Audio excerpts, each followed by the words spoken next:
many mysteries, even a woman's age. Come, share a secret of timeless beauty, a secret you know as oil of Olay. In each precious drop lie the origins for looking younger. Fluids similar to those plentiful in younger skin. Oil of Olay penetrates quickly without being greasy, easing dryness, so beauty can linger. Discover the mystery of Oil of Olay. It can help you look younger, too. What a waste. Huh? Closing that trash bag before it's full. If I stuff it, it'll break. Try a bag that's tough enough to overstuff. Hefty? Stuff your bargain bag into the same size Hefty bag. Now stuff in more trash. Okay. More? Go on, overstuff it. Hey, you can overstuff them and use fewer bags. And save money instead of waste it. Right. 2-ply Hefty. Enough to overstuff.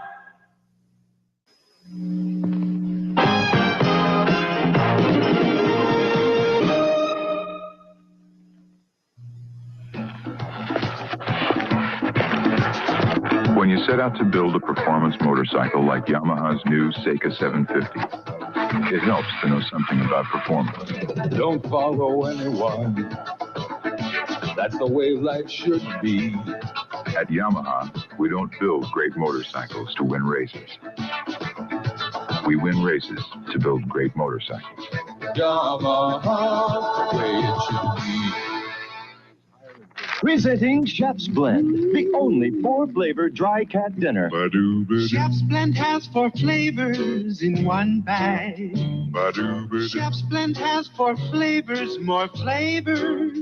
Ooh, tasty tuna, lively liver, hearty beef and cheese too. Chef's Blend, the only cat dinner with 4 flavors, balanced to taste just right.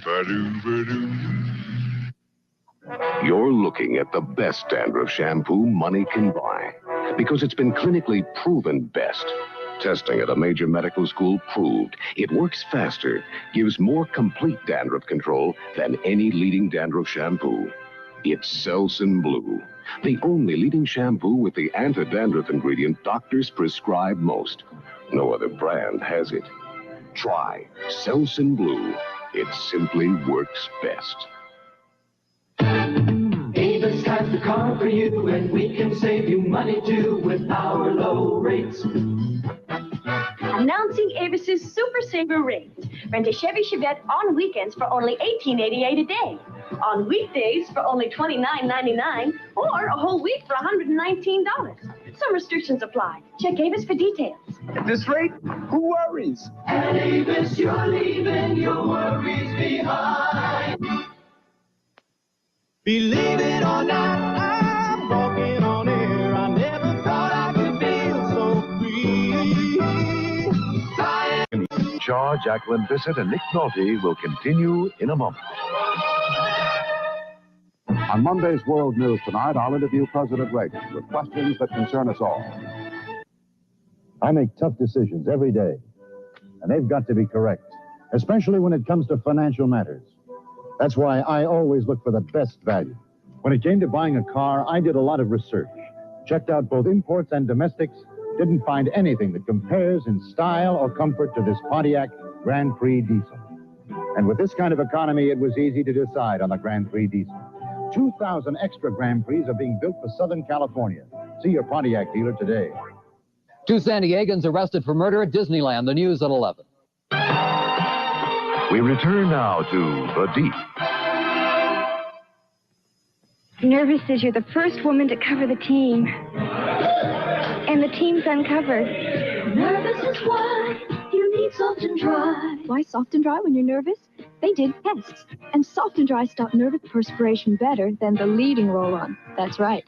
Soft and Dry will keep you drier. Nervous is playing in the club championship.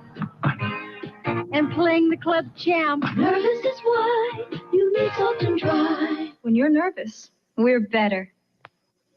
I've been drinking Olympia beer going on, 41 years now. Heard tell about that artesian brewing water they use. Ain't never seen no artesians.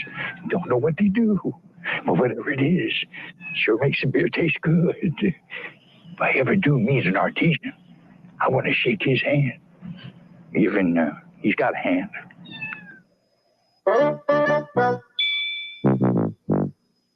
Monday, meet people who return with visions of hell from beyond death's door on That's Incredible. Then Dynasty. She knows about it. Love triangles erupt. Son, Matthew Blaisdell's wife? This has to be the last time we see each other. And Fallon's deceitful affairs drive Blake to revenge. You just can't go around beating up every man in Colorado I sleep with. Then Soap returns. Who will survive when Danny meets his real father Monday? All tomorrow night starting at 8 here on ABC. Wednesday, Jonathan Winters and Larry Storch shake up Debbie Reynolds. It's an earthquake. And it's an unexpected surprise for Ken Berry on A Lower Paradise. I'm going to have a baby. Then on Vegas, Finzer's secret past catches up with him, and now Dan Tannen's the man to protect his future. Wednesday on ABC.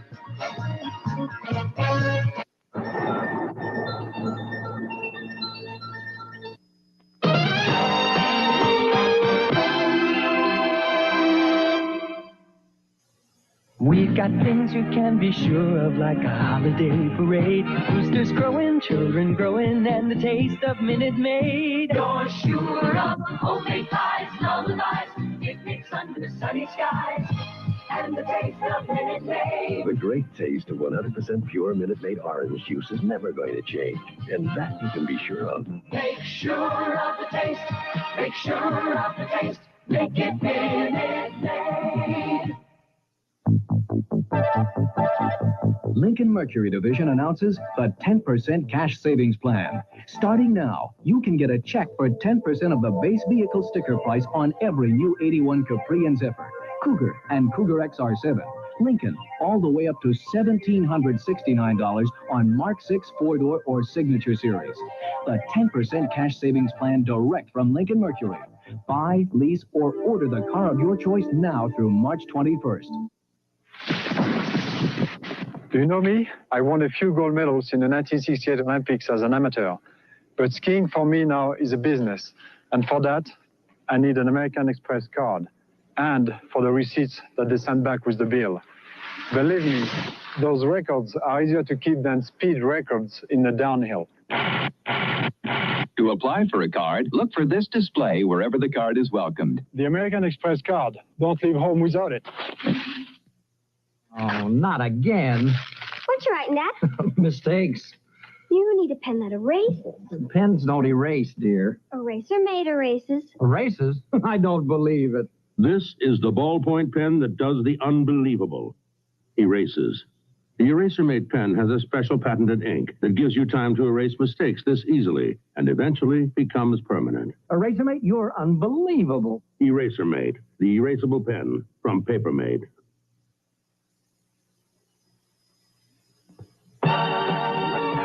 The Deep, starring Robert Shaw, Jacqueline Bissett, and Nick Nolte, will continue in a moment. You won't believe your eyes when you see the greatest American hero, and neither will he.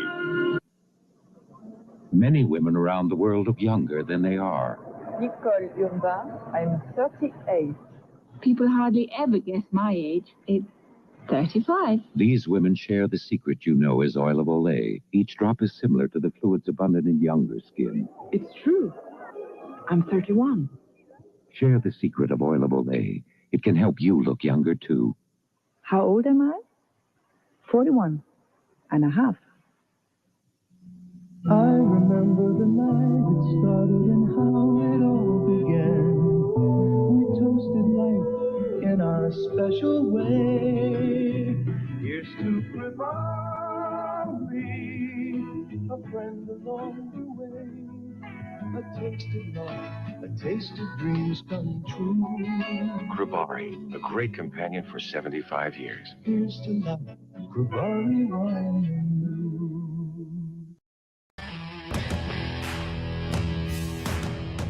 I'm not ready to go yet, okay? I'm not ready. You gotta wait. I got shit to do. I'm in the middle of something, all right? Just hold on.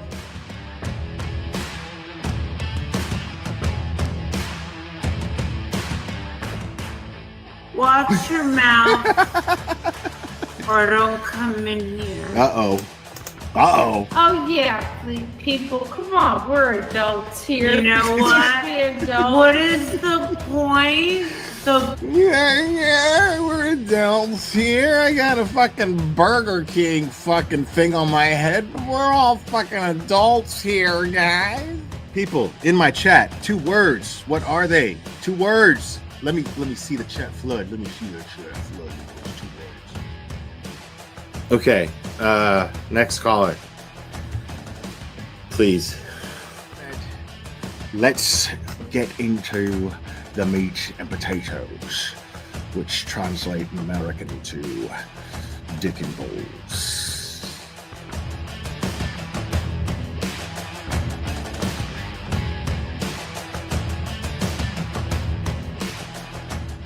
I got flip-flops. These are my flip-flops. Yeah, I really like my flip-flops because I can put them on. Because look, watch me put them on. I can put them on all by myself. Watch me put them on. Look, are you watching? Look, these are my flip-flops. Thanksgiving Day. I remember it clearly. It was Thanksgiving Day. I was inserting myself in somebody else's fucking business as a cash grab, and you know. This channel is harsh reality. Kareniak se jodió la sucia vida. Amen. This is Jonathan Lee Riches. I have cheeseburgers. I'm gonna put cheese on them. I'm gonna make sure that I have my hamburgers because I'm a big boy now and I can make the hamburgers. My mom lets me use the stove now.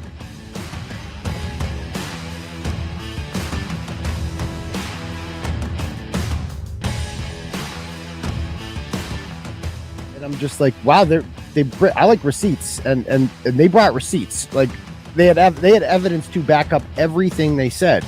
And I'm like, okay, well, there's got to be another side to this, right? Like, this can't. No, this is too fantastic. Yeah, because you're not going to just jump to the conclusion that there's a conspiracy amongst cops to cover up a murder. You know what I mean? Yeah, I mean, cops and just like soccer moms and shit. Like, that's what made it even crazier. Like, yeah, get it, Betty. Yeah, did you have a close relationship with your mom? Get it, Betty. Oh, of course, I still do. Yeah. My older sister was kind of sad. She was more of the prissy girl, like that is the best shit fucking shopping ever. for the dresses with mommy. I was the tomboy that liked playing with the feet. Shout out to Cherry for just being easily the most faithful and loyal supporter that I've ever had. That someone could have that tenacity with loyalty. And I'm really blessed to have someone like Cherry be part of this channel and in my life. So it means a lot. And yes, I named him after Mr. T and Rocky. Say, woman. Say, woman. Say, woman. Since your old man ain't got no heart, why don't you come down to my apartment tonight and I'll show you a real man. Oh my God, I'm so in love with this little dude. Yeah, I'm gonna go ahead and wrap this one up. I love you guys very, very, very, very much. And we will do this again very soon, my friends. Oh, say bye. Say bye. Oh, I love you too. Give me a kiss. Oh, I love you. Bye, guys.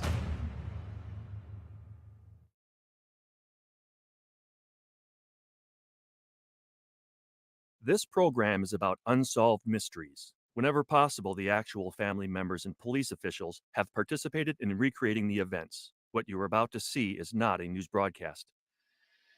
Tonight on Unsolved Mysteries, well-liked Boston police officer John O'Keefe was dropped off at the house party of another Boston cop named Brian Albert, a hard-nosed drug detective known for his violent temper and fighting ability. When Officer O'Keefe was found nearly dead on the front lawn of Albert's home in the early morning after the party, his girlfriend, Karen Reed, was quickly blamed for running him down when she dropped him off and leaving him there to die. But when Karen's attorney, David Yannetti, received a tip stating John was murdered inside the Albert home, it led the defense team in a whole new direction, where they would discover new evidence pointing towards a police cover-up and expose a massive corruption investigation into the district attorney's office by the FBI.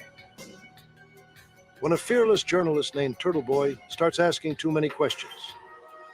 He begins to expose the real killers and holds protests wide out in the open, leading the very police officers he exposed to arrest him and raid his home under false pretenses, in a clear attempt to stop his reporting of the story.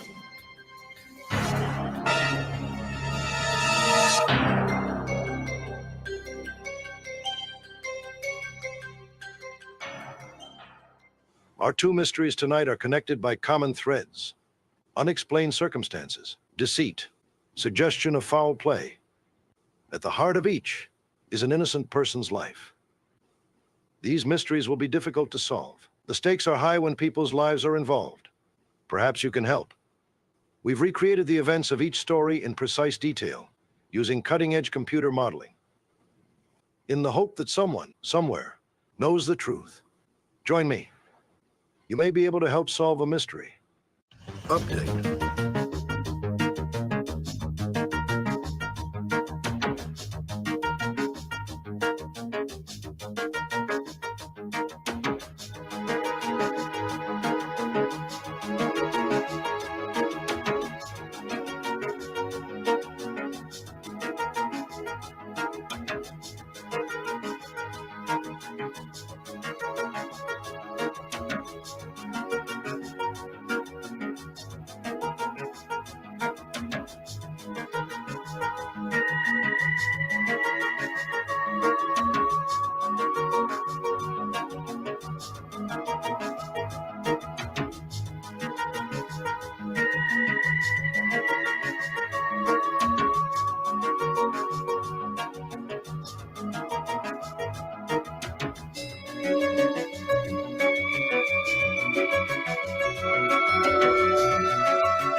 Karen Reed will go to trial in just 2 weeks. This afternoon, her latest motion to dismiss the case was denied. Reed is accused of killing her police officer boyfriend, John O'Keefe, in Canton more than 2 years ago.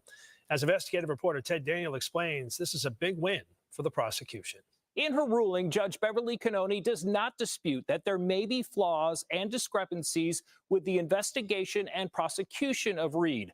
But in her opinion, there was no malicious intent to harm Reed, and she believes the evidence was strong enough to support the second-degree murder indictment. Now Reed will have to answer that indictment at trial. I'm hopeful this Honorable Judge Canoni will see the merits for the dismissal argument and dismiss this case. That was Karen Reed's father, just a couple of hours before Judge Beverly Canoni issued her decision. In the ruling, Canoni writes, given the extensive evidence supporting the indictments, to the extent that the Commonwealth improperly put before or withheld any evidence from the grand jury, it is unlikely that it affected the outcome of the proceedings. As for the defense argument that investigators on the case have personal connections and family ties to witnesses, Canoni writes, the defendant has not pointed to any case law that suggests a police officer's credibility is greatly undermined if he knows witnesses in a case. Canoni points to the findings of a separate federal investigation that found one of the witnesses, Jennifer McCabe, Googled how long to die in cold hours before she called 911 to report that O'Keefe's body had just been found. Canoni ruled the prosecution did not have updated phone extraction software to confirm the time, and the Commonwealth could not have withheld information it did not have. When the trial happens, the area around the Dedham courthouse may be off limits for Karen Reed supporters. The Norfolk DA's office wants a 500-foot buffer zone to shield jurors. The distance is more than a football field. I reached out to David Yannetti, one of Reed's lawyers. He tells me he has no comment about the motion to dismiss being denied. The trial is expected to last as long as 7 weeks. I'm Ted Daniel for your local station, Boston 25 News.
people. Oh my goodness, man. Yeah. Oh, I've got some thoughts. So the last time I was live was yesterday afternoon. Well, morning, really. But it went into the afternoon. And this decision from Judge Bev happened before or happened after the live. So I've got some thoughts. Now I'm going to go over the decision from Judge Bev. I realize that a lot of you are coming from Melanie Little's live stream. And I'm sure I was in her chat for a brief period of time, but I couldn't really listen too closely because I was doing things. And but from what I did hear, didn't sound like Melanie Little agreed much with what was happening. But I have yet to look over these documents myself. And you're not going to get the same quality insight as you would Melanie Little because she is an attorney. But you will get my thoughts. And again, I have not read this yet. You guys know I like to do these things live. I like to share these experiences with you if I can. And so I'm going to get the full brunt of this decision. I'm going to get the full everything about this decision. I'm going to do it in front of you guys here because in theory, considering everything that we know, I just don't see this being a sound decision by Judge Bev. But the thing is, though, I mean, when has she made a sound decision throughout this entire ordeal, as far as I know? I mean, again, I'm not a lawyer, so I don't know. But when something is blatantly obvious, it seems as though certain things would be handled a certain way. And this is just bizarre. It's crazy to me. So, now, before I get into that, I gotta say, there's other stuff that's bothering me. There's this case and everything that's unfolding with it right now is taking up a lot of my thought and a lot of my time. And there are certain other issues that take place in this community that really get to me. I've been kind of side-eyeing it here and there, and of course the usual players are involved. You know, it's just really frustrating to see this over and over again, and I gotta say, I'm tired. I'm tired when it comes to this because it continues to happen. No matter what efforts I make to try to expose what the reality of this is, and now it's to a point to where there's plenty of creators that are calling this out, and it's just frustrating.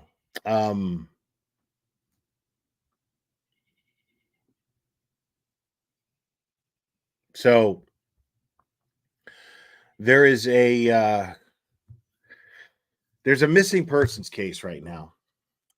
Again, this is off the subject. We're going to get into the Karen Reed stuff in just a few minutes, I promise. But there's a missing teenager case of a young man who apparently has special needs. I haven't really been following it closely, but I listened to his stepfather and his mother, and the way that I heard his stepfather describe him was that he had a, I think it was his stepfather. Sorry. Again, I haven't been following this very closely, but described his body as having matured much faster than his mind. And yes, I am referring to Sebastian Rogers, who is 15 years old. And according to this Amber Alert has been issued on behalf of the Somer County Sheriff's Office for Sebastian Wayne Rogers. Sebastian is 15 years old, white, 5'5", 128 pounds. Sorry, the print is very small here. With brown hair, brown eyes. Sebastian was last seen on February 26th, 2024, in the area Stafford Court in Hendersonville, Tennessee.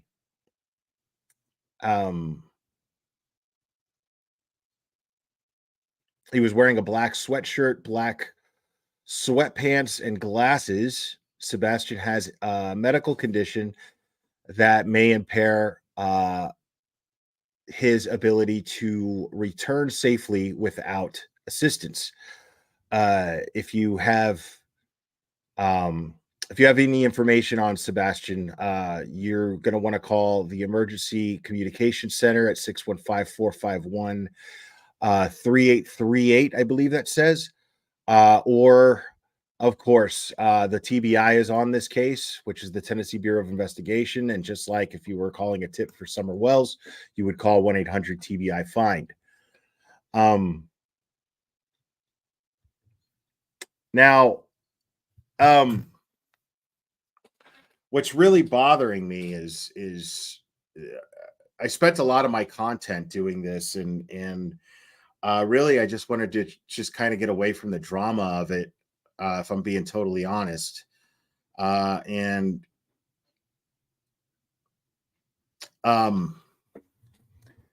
what I'm seeing is really, really disgusting. Let me give you guys some of the greatest hits here. The usual suspects here. And I'm just going to play a few clip channel videos that were made, because you guys know how I feel. Blessed are the clip channels, making my shit very easy when I review these people. Now, I'm not going to do a full-on review on these people. I just want you guys to see what I'm talking about, and how toxic this community can be, and how dangerous this community can really be.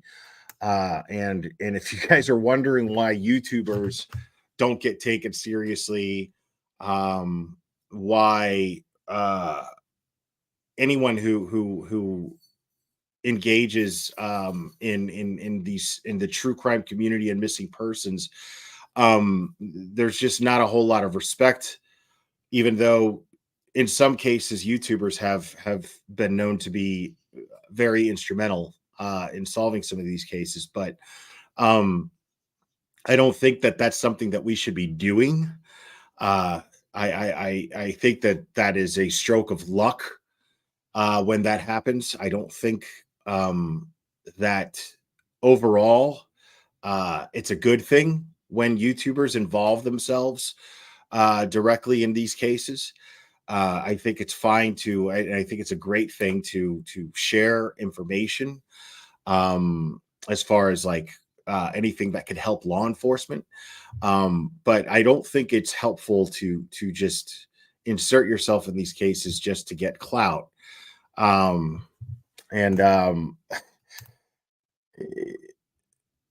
Here's one example here.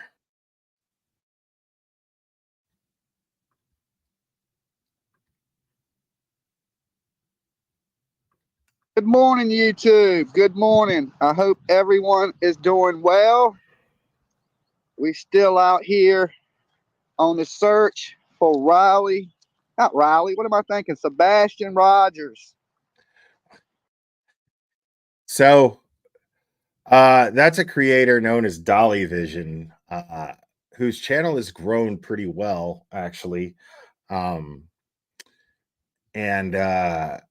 and if I'm being honest, if I had to dictate as to why, if I had to speculate as to why, I should say, it's because he has just kind of hit fuck it mode.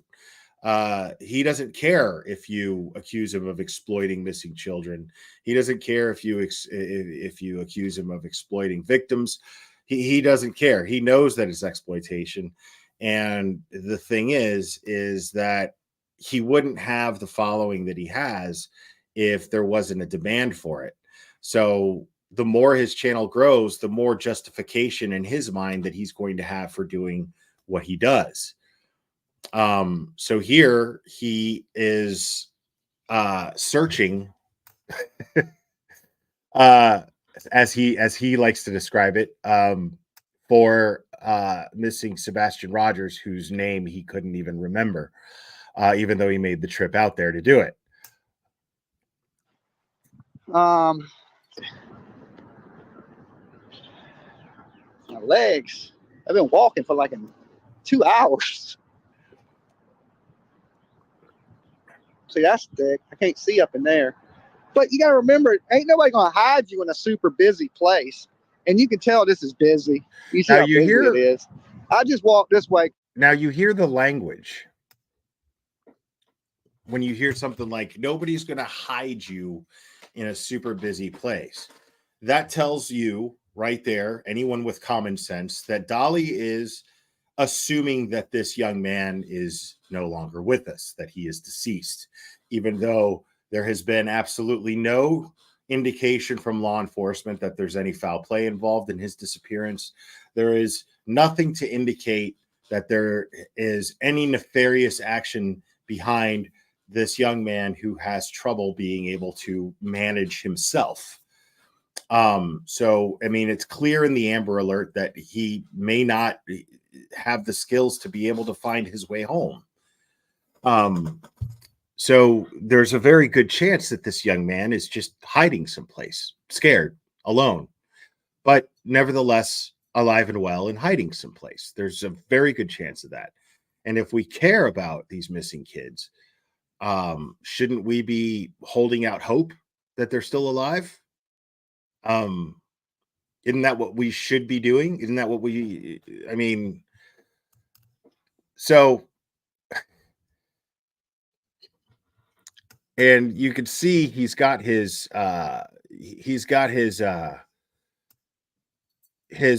links to donate money to him. There's no links that he's sharing to donate to the actual organization, which is the Cajun Navy, that has been charged with the responsibility by Sebastian's father to find Sebastian.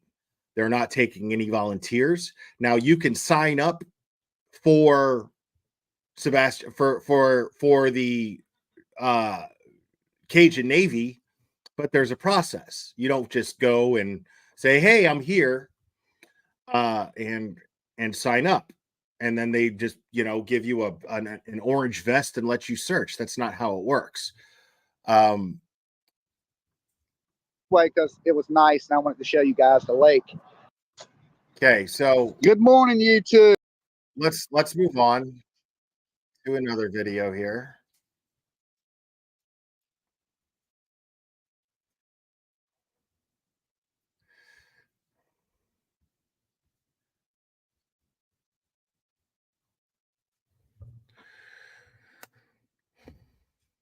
Sorry, guys, just a little patience.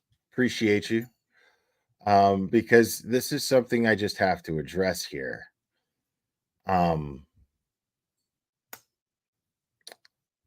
Because I think it really sucks, and I think it's really disgusting.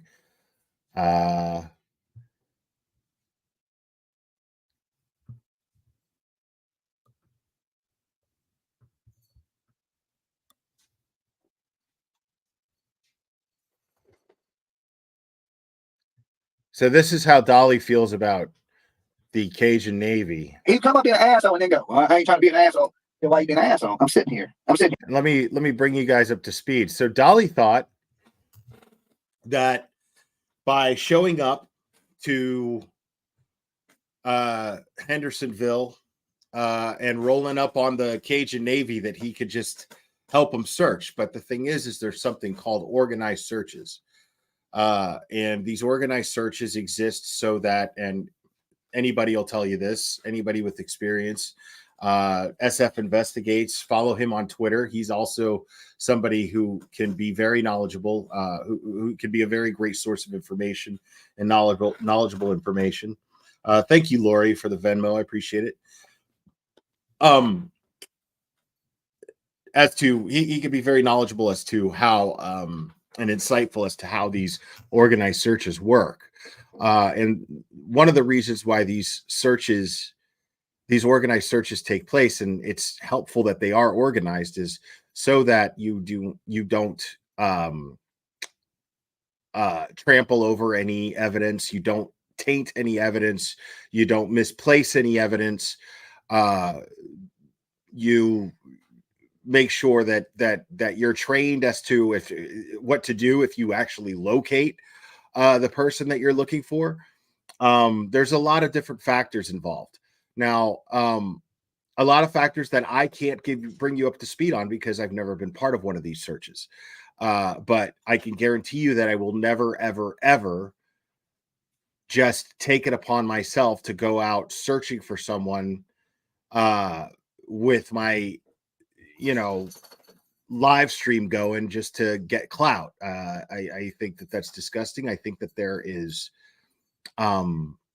are professionals for this, and I think that Sebastian's family is counting on those professionals and would appreciate more than anything for it to be left up to solely the professionals. Unless of course you have valuable tangible information that could lead to finding Sebastian, that could lead to his whereabouts. Now, yes, clout, basically recognition. They're looking for recognition so that they can get basically boost the viewership on their channels. Now, when Dolly flew out there, Dolly figured, okay, well, I'll just go out there and search. Okay.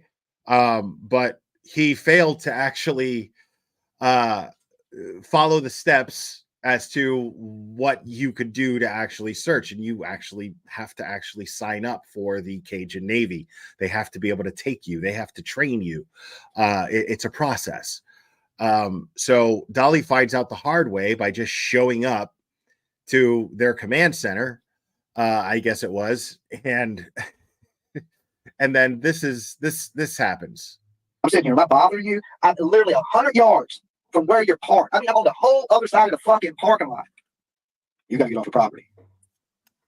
Good luck, because when we leave this fucking property, we stand beside you, okay? Everywhere you fucking go, I'm going to follow you around, okay? Then tell me to fucking leave somewhere else. I hate that shit. I hate it. I hate it. I hate it. I don't play that shit. Tell me to leave. That makes me want to stay more.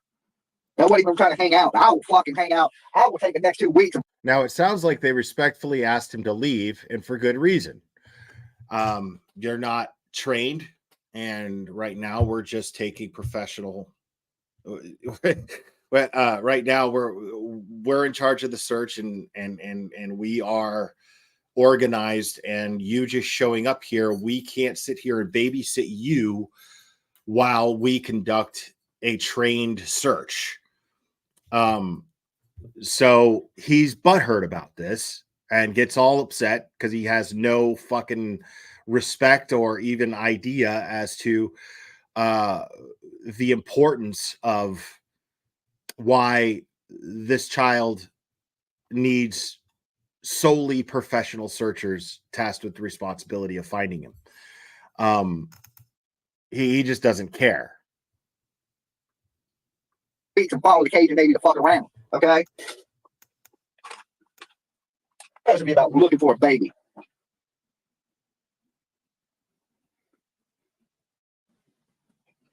He'd come up being an asshole and then go, well, I ain't trying to be an asshole. Why you being an asshole? I'm sitting here. Am I bothering you? I'm literally 100 yards from where you're parked. I mean, I'm on the whole other side of the fucking parking lot. You got to get off the property. Yeah, and this video was made by Chronicles of the Shady. Big shout out to her. Good luck, because when we leave this fucking property, then we stand beside you, okay? Everywhere you fucking go, I'm gonna follow you around, okay? Then tell me to fucking leave somewhere else. I hate that shit. I hate it. So this is his solution to all this is to follow the professionals around and pester them while they try to conduct an organized search for a missing special needs teenager. I hate it. I hate it. I don't play that shit. Tell me to leave. That makes me want to stay more. Nobody even trying to hang out. I will fucking hang out. I will take the next 2 weeks and follow the Cajun Navy to fuck around. Okay? That should be about looking for a baby. All right. Oh, and there's more. There's more, folks. There's more. There's definitely more. Just so you guys get an idea here. Because I find this shit fascinating.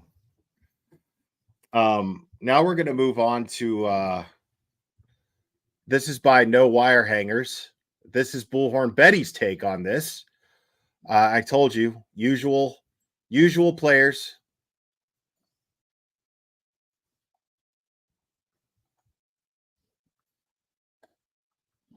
Section 107 of the Copyright Act 1976 allowance is made for fair use for purposes, such as criticism, comment, news, reporting, teaching, scholarship, and research. Fair use is a use permitted by copyright statute that may otherwise be infringing.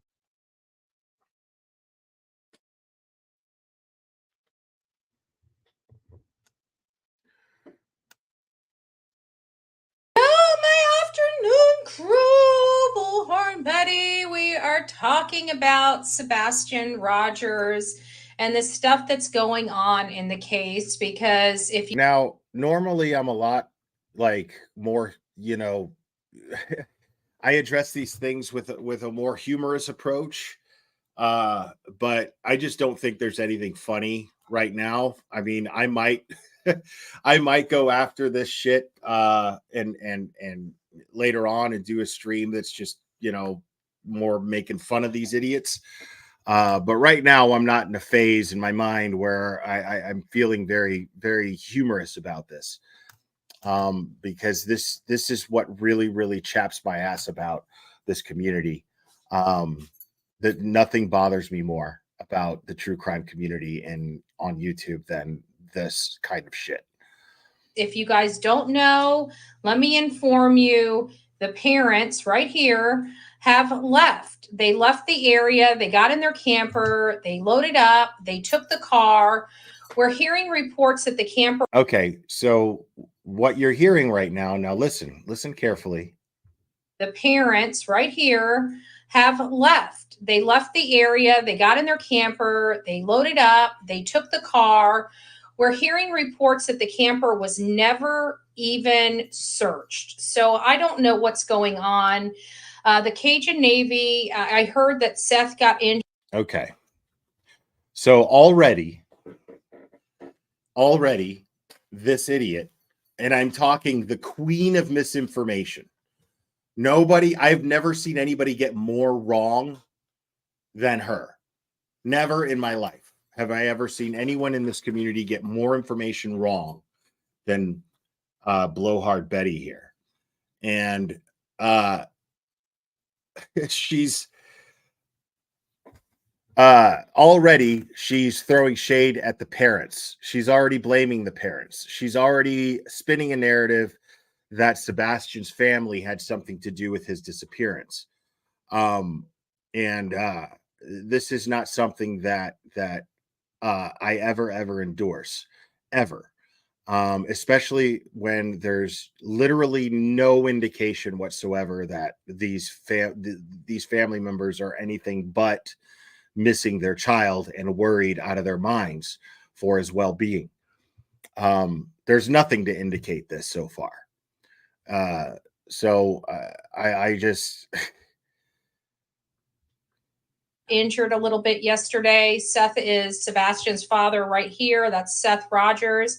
And I heard he got injured yesterday. He kind of handed the baton over to the Cajun Navy. It's a nonprofit organization that was built during like Katrina and stuff like that.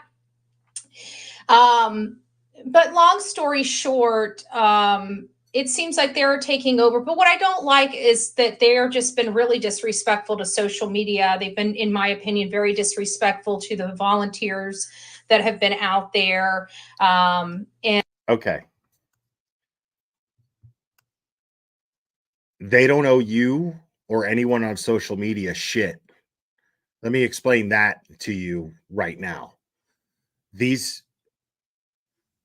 loved ones of this missing young man, they don't owe you or me or anyone else shit. They don't owe social media shit. They don't owe anybody any information other than the law enforcement investigators that are tasked with the responsibility of finding Sebastian. That's it. Any information that those professionals find to be credible and helpful is all that matters. And that's not your business. It's not my business. It's not anyone else's business. But she feels entitled because she thinks that she should be going out there. Now, already, make no mistake here. Again, this is another person. This is why we call them tragedy pimps. Because without any information, without anything to indicate foul play, she is already speaking of this young man as though he's deceased. She's already spinning the narrative that he's deceased and that his family had something to do with it.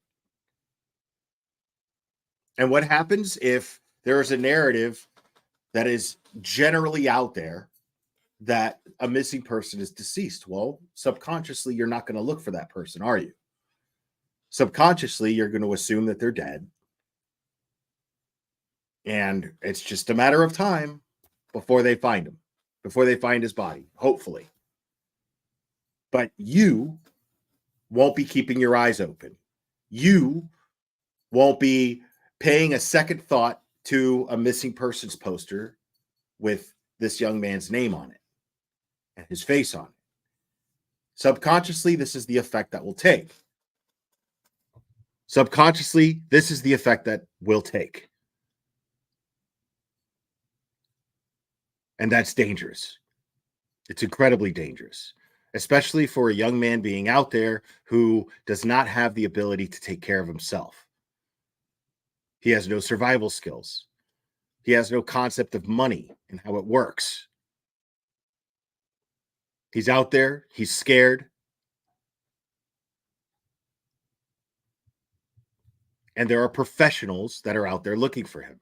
But this shuts down her plans because to her idiot viewers, and yes, if you follow Bullhorn Betty and take her seriously, you are absolutely a fucking idiot and or an asshole, probably both.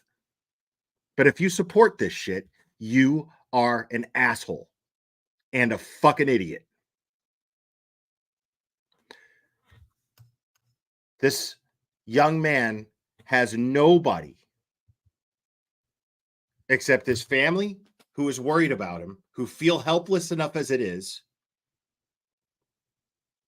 Law enforcement, at least 2 different law enforcement agencies, at least 2. Again, I haven't been following the case closely, but at least 2 different law enforcement agencies, as well as the Cajun Navy. And that's just what I'm hearing. I'm going out there. I'm hoping to assist. I'm going to be doing my own searches away from the Cajun Navy. They seem to have a problem with people recording the search efforts out there. But yet when they were over at Riley Strain's case, they had News Nation in their boat with them and stuff like that. So I just think that they're being very unfair to social media and very unfair to the volunteers. And then they're like, oh, well, we want volunteers now. You know, after you were so disrespectful and told everybody basically to go home, now they want the volunteers. Now they want to work with social media. And I think it's because they're getting some major backlash in their behaviors, and quite frankly they should be, because I don't have pissing contests with people. That's just one thing I'm not going to do.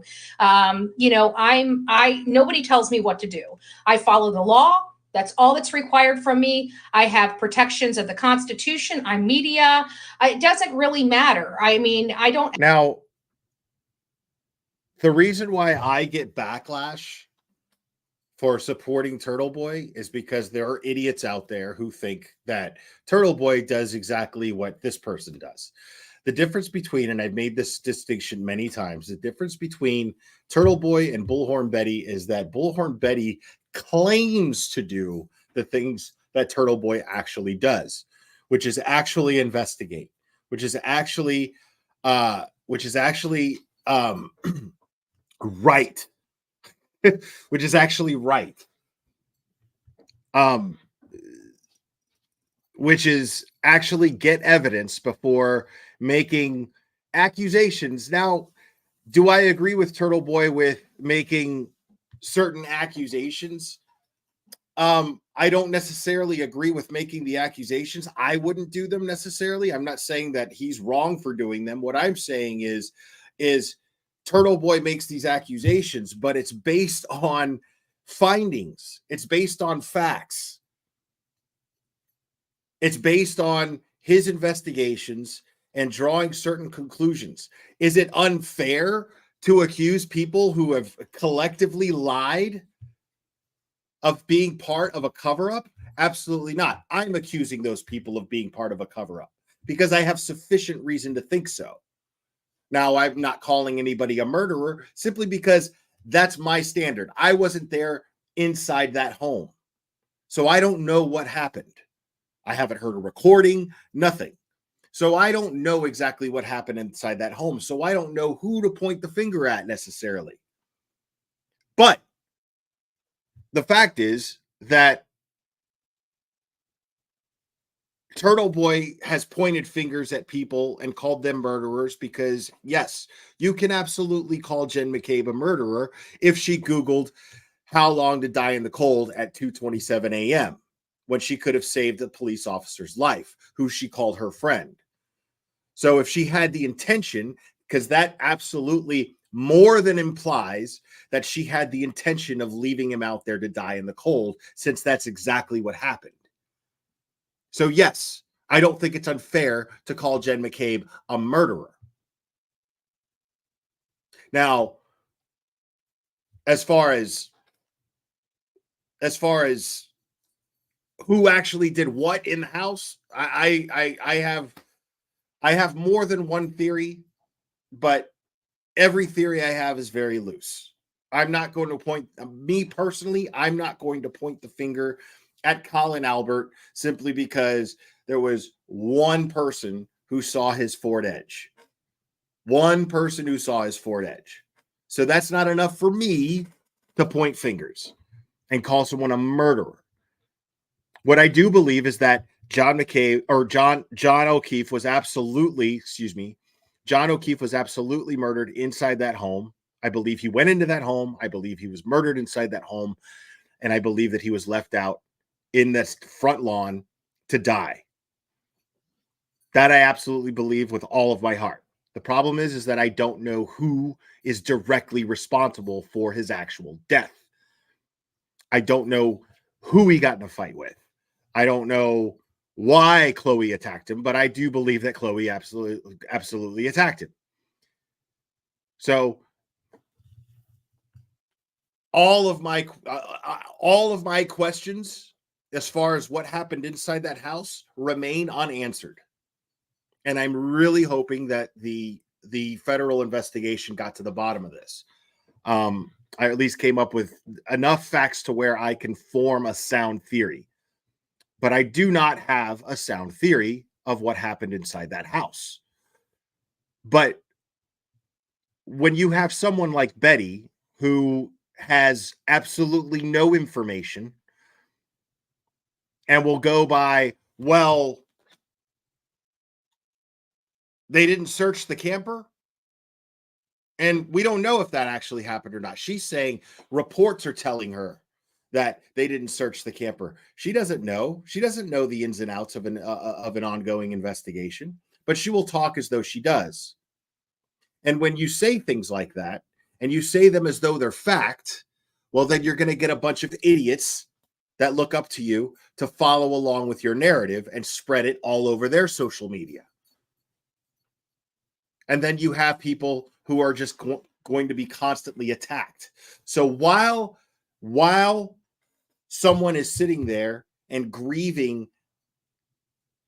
and riddled with worry for their child, and having no idea where they are, having no idea if they're okay, having no idea if they're cold, having no idea if they're being hurt currently, you have no idea of anything. On top of that, you have people like this who are spreading misinformation about that person. And now, on top of the grief and worry that they're riddled with, they have to worry about being slandered all over and be called, labeled murderers of their own child, when we don't even know what happened to them. We don't have a body. We don't even have, we have no idea where he went. We have no clue of anything. He just up and vanished. And that's all we know. And it is irresponsible to think anything other than he's out there somewhere scared. Do you think that the Cajun Navy is out there just looking for a body? No. They're looking for any indication of Sebastian whatsoever. Anything. Any indication that could lead them to the next place that would hopefully find him and locate him. But that's not what's important to these people. They show up to the place where these people went missing from, and they spin these narratives, and then they go out there and they say, we're looking for this missing person, but you're not, because you're assuming that that missing person is dead. What you're out there doing is looking for a body, and you're looking for the clout that comes with locating a dead body. See, she's looking for that day in front of all the cameras. She thinks that the mayor of Hendersonville is going to hand her the key to the city if she finds Sebastian's dead body. And it's really fucked up. And it's infuriating, really. It makes me angry. Don't ask permission. I'm not going to go and ask them permission to go search for a missing boy. I'm going to go and search for a missing boy. I'm perfectly capable. I've done hundreds of searches. I've been part of law enforcement searches many, many times. No, she hasn't. No, she hasn't. There was one search that they asked for volunteers. She volunteered. She was out there for 30 minutes, complained the entire time, and went home. Because the person that ends up boots on the ground, that dons the name Bullhorn Betty, is never, ever, ever up to the task. Every time she goes out there, every time she shows up to one of these places, what she always does is she does a half-assed job of looking. She complains the entire time, live streaming, mind you, but complains the entire time, and produces no results whatsoever, and then criticizes law enforcement for not doing a good enough job of finding these missing people. This is what she does constantly. So it's not one of these things. I know not to touch evidence. You know what I'm saying? I Okay. have like literally carry plastic gloves in my. Okay. If she knows not to touch evidence, it's because she had to learn the hard way not to touch evidence. Because there was one case where she decided to insert herself for clout, and she happened to find a knife on the ground. And what did Betty do? She picked it up with her hands. And so the law enforcement agency that was charged with the responsibility of finding that missing person had to take her DNA. They had to use money and resources to test her DNA against any other DNA that might be found on that knife. This is a fact. This happened. This absolutely happened. Of all people that should, you know, that can be out there, I've got like latex gloves literally in my backpack. I don't touch anything. I've got flags in my backpack to mark any type of evidence so people don't you know, walk on it, walk through it, trample through it. So it's not like, you know, some of these people may not be professionals and stuff like that, but we're looking for this boy. He's a big boy. He's 15 years old. He's 5'5", 120 pounds. And, you know, they're doing grid searches. They're looking for evidence. Okay. Grid searches is not what you need to do when you're looking for a person. They seem like they're looking for evidence. I'm not out there looking for evidence. If that's what the kind of searches they want to do, by all means, go out there and look for evidence. I'm looking for a boy. I'm looking for a boy on. Like, you hear the logic here, right? I'm not out there looking for evidence. I'm there looking for a boy. Let them look for the evidence. But what you don't seem to understand is that they don't want you out there because they don't want you fucking up any evidence that could be evidence. Anything that could be evidence, they don't want you stepping on it. They don't want you kicking it over. They don't want you doing anything that could endanger their investigation. So, no, these people don't give a fuck about your need to get clicks and views. They care about finding a missing child. They don't give a fuck about what you think your rights are. And no, you do not have the right to impede on an ongoing investigation. And since this young man has not been found yet, and since he's been missing for a month, I'd say that they're going to be pretty strict about it. And I'd say that at this point, it should be your instinct to just shut the fuck up and simply let law enforcement do their job.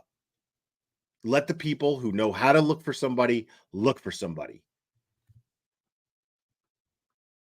On top of the ground, under the ground, or in the water. That's what I'm out there looking for. So I don't know what's going to be going on with this whole thing with the Cajun Navy, but you know, I like their organization. I'm not. You don't need to know. You're not in the Cajun. Go join the Cajun Navy. Saying anything about that or anything. You know, I pray that they continue their efforts and stuff like that. All I'm really basically, I think what I'm basically saying is I hope they're a little kinder to social media and the volunteers out there, because, you know, a lot of us do this from a labor of love. You know, we're not being paid by a nonprofit organization. We're not getting compensated. And they're talking. Wow. They are the nonprofit organization. They are the nonprofit organization.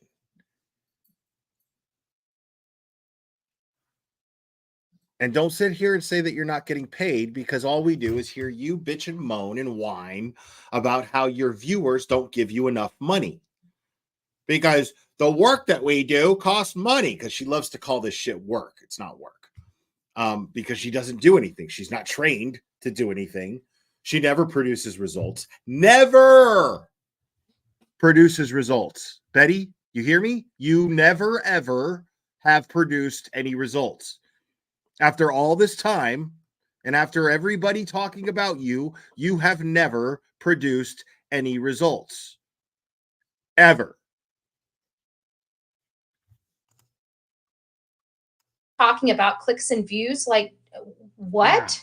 These people are out there. They bring their audience with them. Many of these people that are out there, their audience are the ones that paid to send them out there. So it's kind of hard for you to say it's all about a click and a view. No, it's not, because you wouldn't even have that body if it wasn't for that channel. So it's like I don't understand why they're being so. What? You wouldn't have that body if it weren't for that channel? What body? What are you talking about? What are you talking about?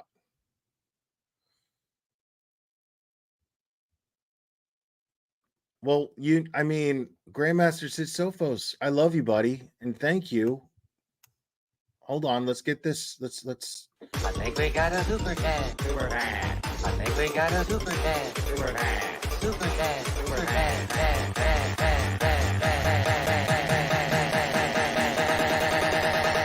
I think we got a super chat. I think we got a super chat. Grandmaster Sid Sophos, thank you, buddy. It says to the lovely Marie the Manaya, good to see you. And that's really sweet, but you know that I get that, right? I'm not giving that to Marie the Manaya. That's mine. That's mine. So rude. Okay, so Cherry says that they think she's talking about Gabby Petito. And Gabby Petito, here's the thing about Gabby Petito. The person who found Gabby Petito wasn't looking for her. This is something that needs to be addressed now every time, because there seems to be this weird understanding that there was a cyber sleuth that was out there searching for Gabby and found her. That's not what happened at all. What happened was there was a guy who was living the van life, and him and his wife, I think it was, and they just happened to be out there and they were filming. They were just recording everything with the plan to edit it down later. And during the editing process, they didn't know when they were out there that there was a missing person.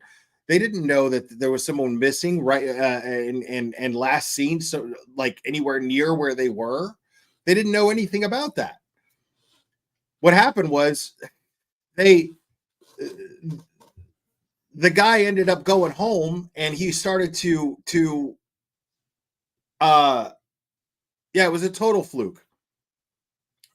He started to edit his video and just happened to see that the whole world was talking about Gabby Petito and talking about the van. And since it was in his head now that there was this missing van in that area, as he was editing, he happened to see this van and he was like, wait a minute, could that be the van? And then looked again and made sure that it was the van. It turned out to be the van. He reported it to law enforcement. Law enforcement went out there and they located Gabby's body right where he told them where they saw the van. That's all that happened. Just good Samaritans who happened to be vacationing and happened to be making their own little YouTube video of just simply traveling. That's it. That's all that happened. It was a total, it was absolute pure luck. It was an absolute fluke. Nothing else. It wasn't people out there chasing clout like you, like Dolly, like JLR. It wasn't anything of the sort. I hope that changes, because I'm going to be going out there. I'm going out there to help, but I'm not going to ask permission, and I'm not going to have anybody tell me what I can and cannot do. If I'm following the law, that's all that's required of me. Anything out over and above that, if I make a mistake, I have to own that stuff, right? I mean, I've got to, if I do something wrong, you know what I'm saying? I'm the one that has to pay the consequences for it. So I follow.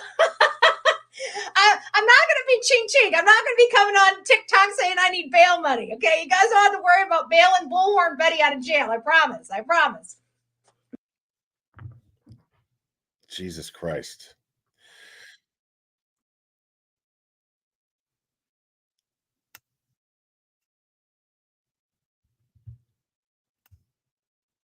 Now, I'm going to play one more, and then we're going to move on to the Karen Reed stuff. I promise.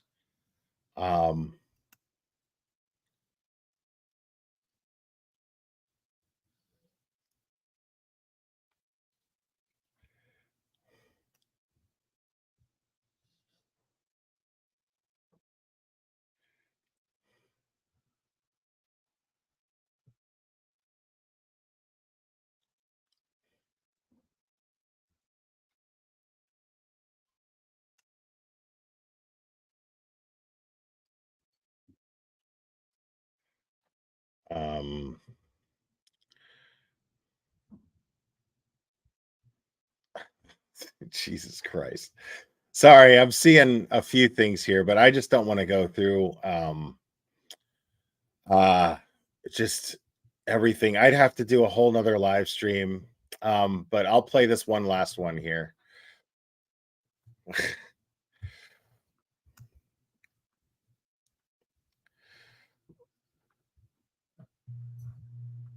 I'm not going out there for problems, but there's problems being created. If you don't want problems, don't create the problems. And the Cajun Navy is going out of their way to create additional problems. Fuck you, Cajun Navy. There, I said it. Okay. So this is how she feels about the organization that was Sebastian's father feels, okay, let them focus on the search. And that's it. You can sign up for the Cajun Navy, but you have to go through training. And I don't think there's anything wrong with that. I think that's great. And here she is trash talking them because they're them being Sebastian's father being someone who has stipulated that we don't want anybody else. I'm leaving this to the Cajun Navy. That's it. Simply probably because he just wants faster results. And I think you're going to get faster results rather than, from having an organized search rather than having just a bunch of randos going out there and worried about whether or not they're capturing everything on their camera. I said it. I said it. You guys are going to have to hate me for it. But when I see two people having to deal with law enforcement because they're out there trying to help, and when I find out it's because of the Cajun Navy, bitch, you please pull that shit with Bullhorn Betty. Like I said, I will take my bullhorn, and you will be spitting out sequins from my bullhorn for the next year. So this is her solution. I was saying I'm going out there with. This is her solution is to go out there. And the one organization besides professional law enforcement agencies, the one organization that is trained and doing everything they can to help find this young man, that's not what's important to her. What's important to her is to make noise, go out there and yell and scream through a bullhorn at the Cajun Navy and disrupt the actual people. So like basically the attitude here between her and Dolly is, okay, well, you're not going to let us search in order to get clout for our YouTube channels. Well, then what we're going to do is we're going to get that clout by trashing you. And we're going to disrupt your efforts to find this child. Because to them, you got to use your eyes, people. It's not about finding this child to them. It's about clout. And if it weren't about clout, then they would just simply say, well, you know what? We wanted to help. It's not our fault. And the Cajun Navy's got it. I feel like I could contribute some more. I'd be happy to do that. But if they say no volunteers, then they say no volunteers, and it is what it is. And that's it. And you can continue to just cover the case from the comfort of your own home. Absolutely. But that's not good enough. So because the Cajun Navy is stopping them from being able to collect all this clout and all this back patting that they're looking for, since that's not happening. So the solution is to disrupt their efforts in finding a missing child. That's the logic here. The logic shared between Dolly and Betty is, you're not going to let us look with you? Well, then we're going to fuck up your efforts of looking for this missing child. And fuck the request of his parents and the wishes of their parents, of the child's parents. So, I mean, this is the mentality, and it's clear. It's obvious. There that don't need bail money. I don't do anything wrong. I don't know. The Cajun Navy's out there. Maybe we need to have bail money. Who knows? They might be calling them on Bullhorn Betty because I might be a little too close to their search group.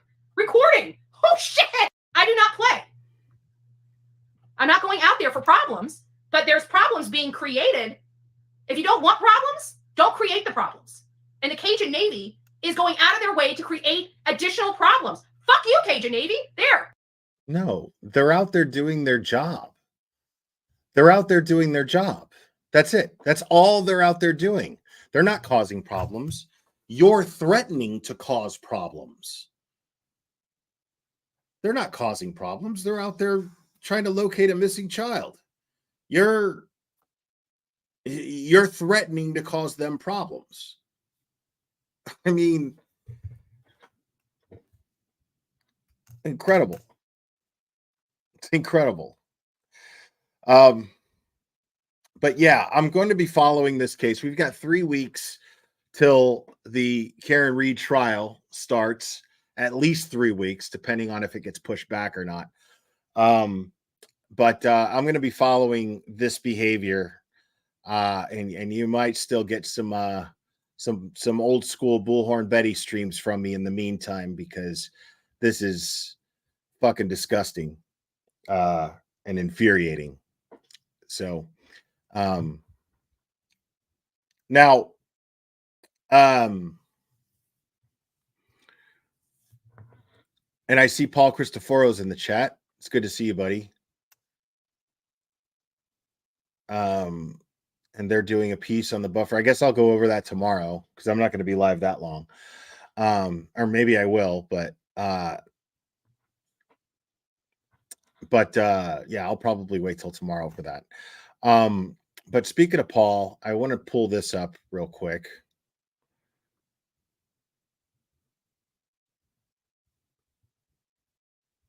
Because last time I was live, I went over this motion. I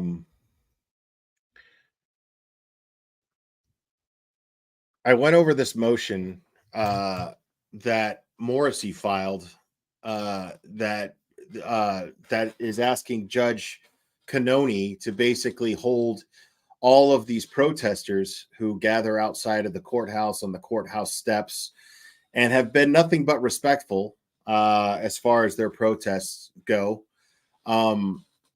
as far as the law goes. And they have been peaceful. They've even been cheerful. These people feel very good about themselves as far as protesting the things that are happening to Karen Reed right now. And the fact of the matter is whether you believe Karen Reed is guilty or innocent, it really doesn't matter. You cannot deny the fact that her rights have been violated because she was not subject to a sound investigation. And evidence was collected by investigators who should not have been on this investigation. Karen Reed has absolutely been railroaded in this case. Again, whether you think that she's guilty or innocent doesn't matter. The facts dictate that this investigation has been, at the very least, negligent. At the very least. But I will go so far as to say that it is corrupt. That is my personal opinion. I feel strongly about it, and I stand by it. Now,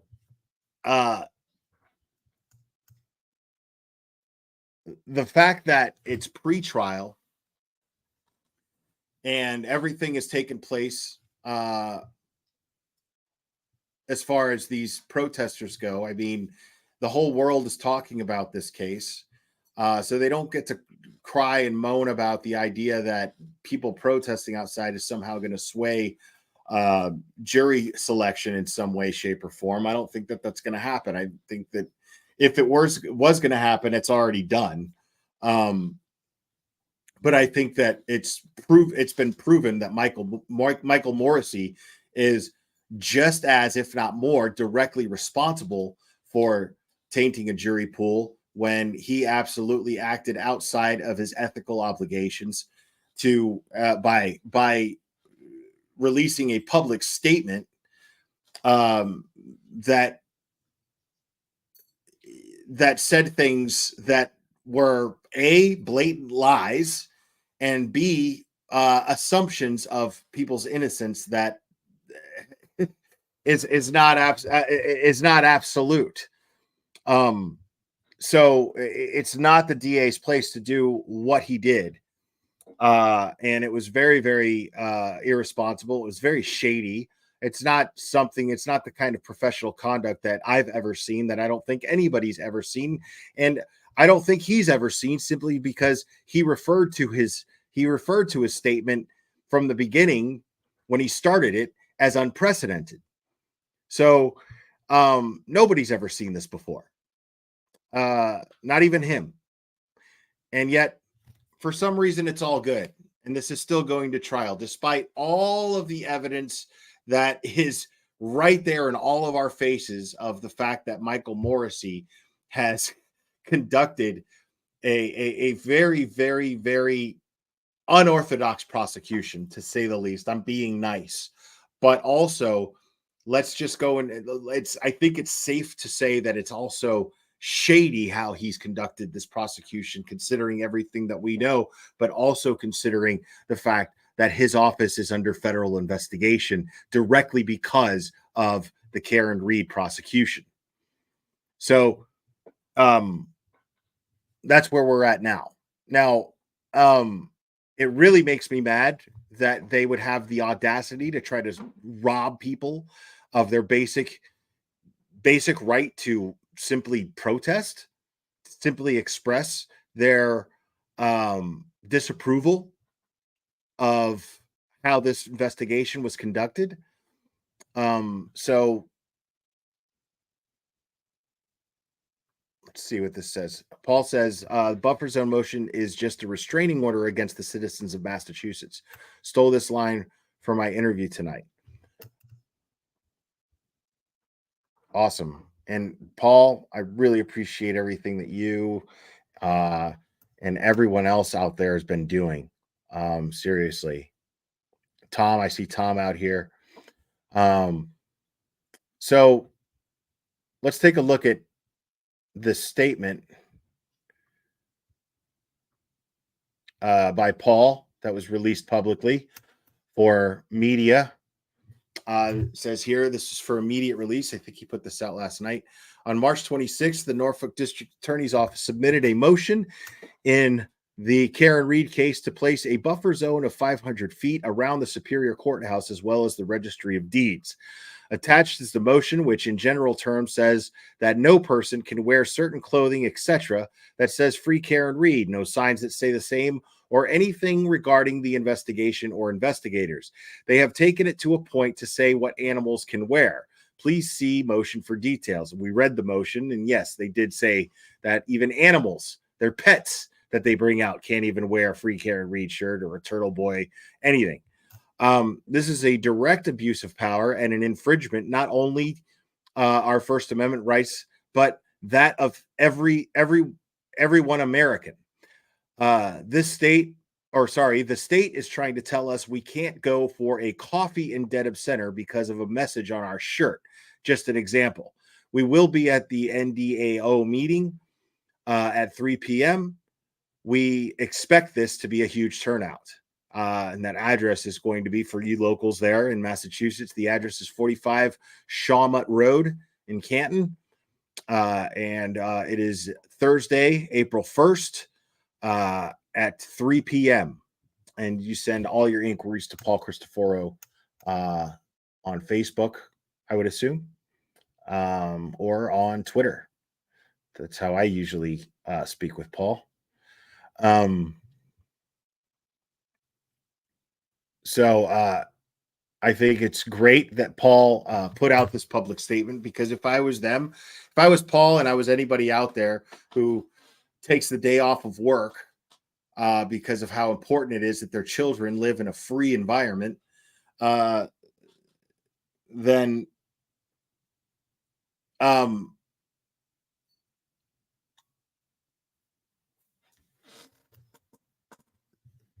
they if I mean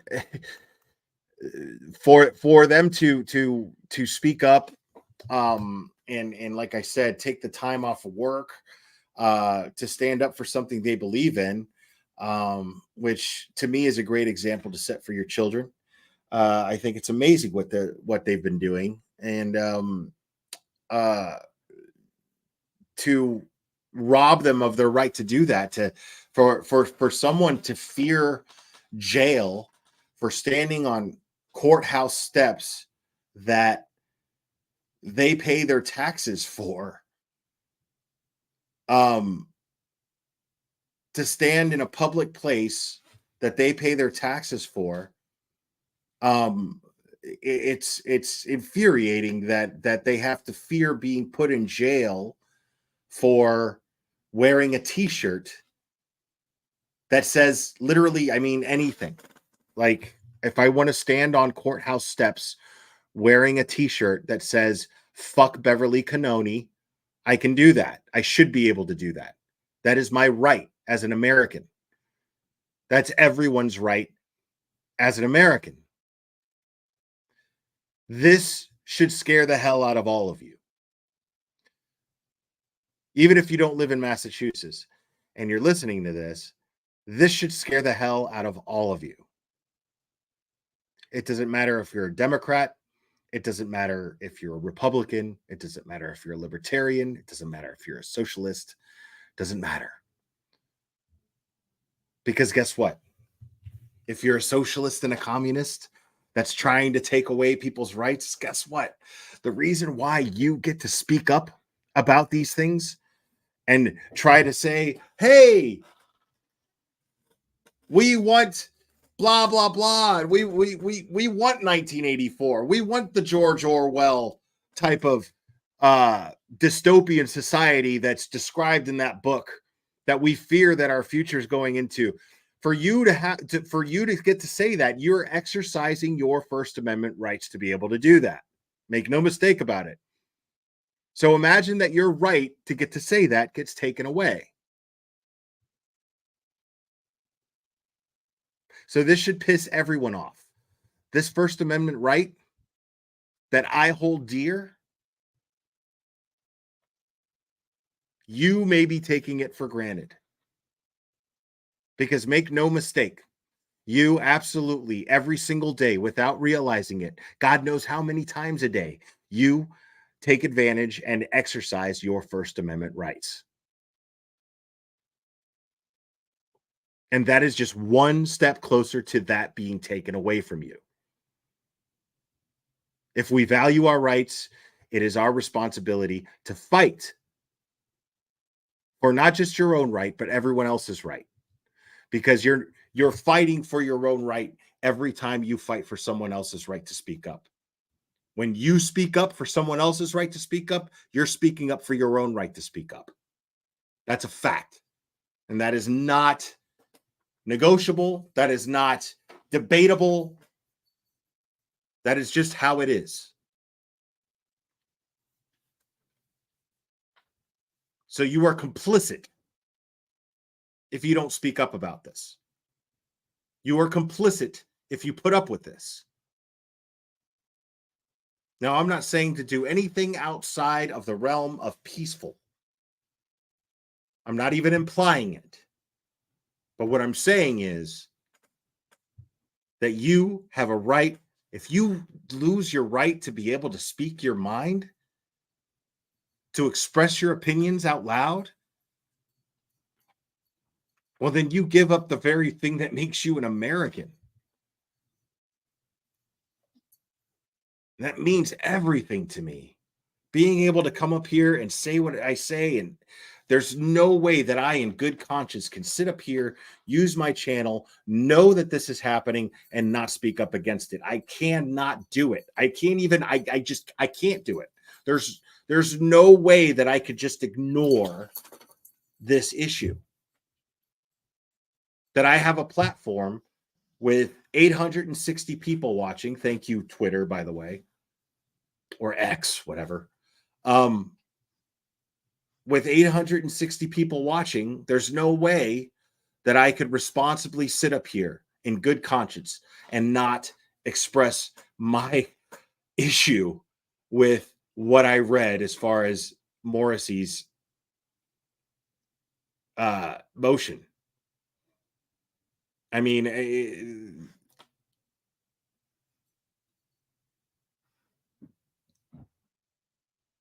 this guy is if you can't tell at this point that all these people are trying to do is flex their power to the point to where you just have to take it. Like, if you can't see this, I feel sorry for you. This is incredible to me that this has gotten to this point, and there are people that are just like, you know, and you don't see that there's something seriously wrong here, that they are weaponizing an unconstitutional law to keep you from speaking your mind. I mean, this affects, what's funny is it affects Grant too. Guess what? Grant's not going to be able to go out there and do that either. Nobody, all those people who sit out there, I mean, Mike Giannetti can't even go out there now. Think about that. This affects every single person. And the one thing that everybody shares, the one thing that and I hate saying this, both sides, people who believe Karen Read is innocent, people who believe Karen Read is guilty. The one thing that these two sides share and enjoy collectively is their right to go out in front of that courthouse and speak their mind and share their opinions. Plevin cannot deny this. Grant cannot deny this. Wendy Murphy cannot deny this. Kate Peters cannot deny this. Lindsay cannot deny this. The McCabe's cannot deny this. Nobody can deny the fact that both sides enjoy their freedom of assembly and speech when it comes to speaking their minds about this case. This affects everyone.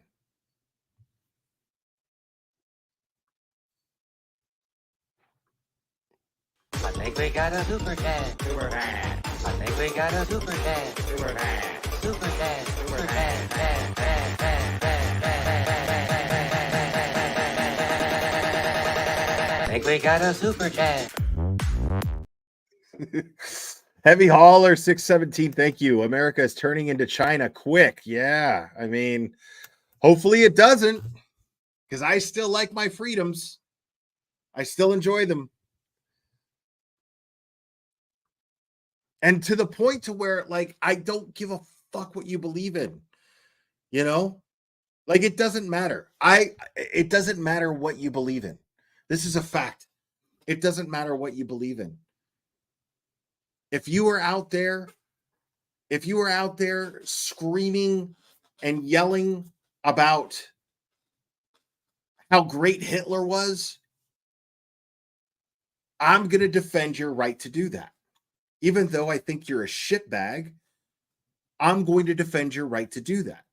Because I understand that as an American, if I'm going to sleep well at night under the blanket of the freedom that provides me with the ability to be able to say whatever is on my mind and whatever I feel, well, then I have to understand that that same blanket keeps everyone warm, including the people who I don't agree with.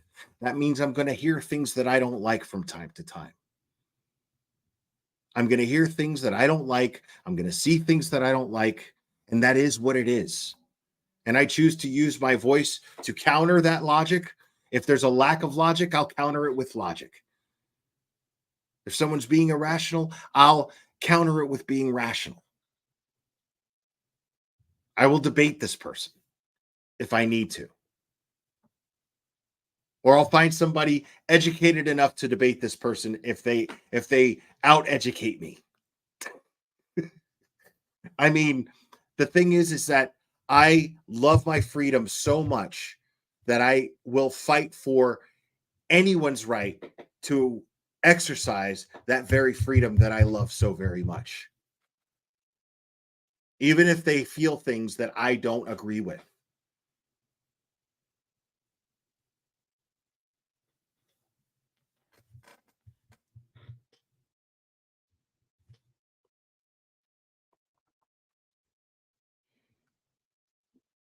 We don't get to cherry pick what's okay to say and what isn't. That's not what America's all about. You should be able to manage your behavior to where no matter what your opinion is, you're able to express it in a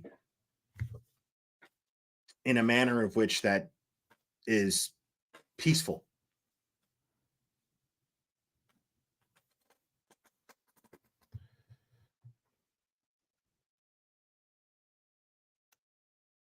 Well, see, that's the thing is you're saying as long as they're not violating victims like Betty. I mean, that's the thing is they have the right to do that. I hate it. I mean, if they're slandering, that's a different story. But that's up to that victim to say, okay, well, I'm going to take them to court. You know?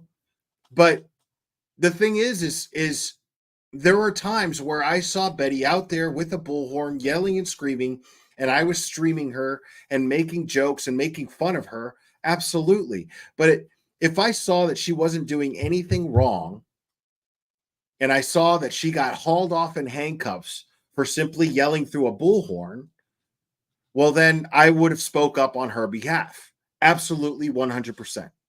I would have absolutely fought for her right to be able to do what she was doing. As long as she's not violating the law, well, then what's the problem? Because again, if her rights get violated, even though I don't agree with her, if her rights get violated, that leaves my rights open to violation.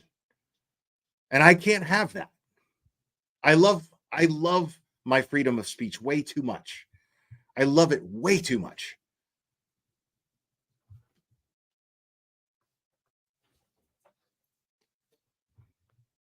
So, big shout out to Paul Cristoforo for releasing that public statement addressed to the media, because I think the media should be talking about this. And I really don't expect them to do much because of how politically driven mainstream media seems to be now. One way or the other, it's just really irritating. It's sad to see. And I think that they'll make this a politically driven thing, and decide whether it lines up with their political narratives that they spin, whether or not they'll address it. Prove me wrong, Boston 25. Prove me wrong, Court TV. Prove me wrong, News Nation. Because it's your freedom of speech that's in jeopardy as well. Every single journalist out there.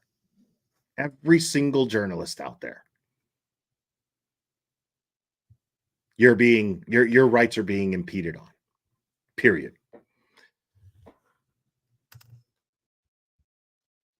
So, all right.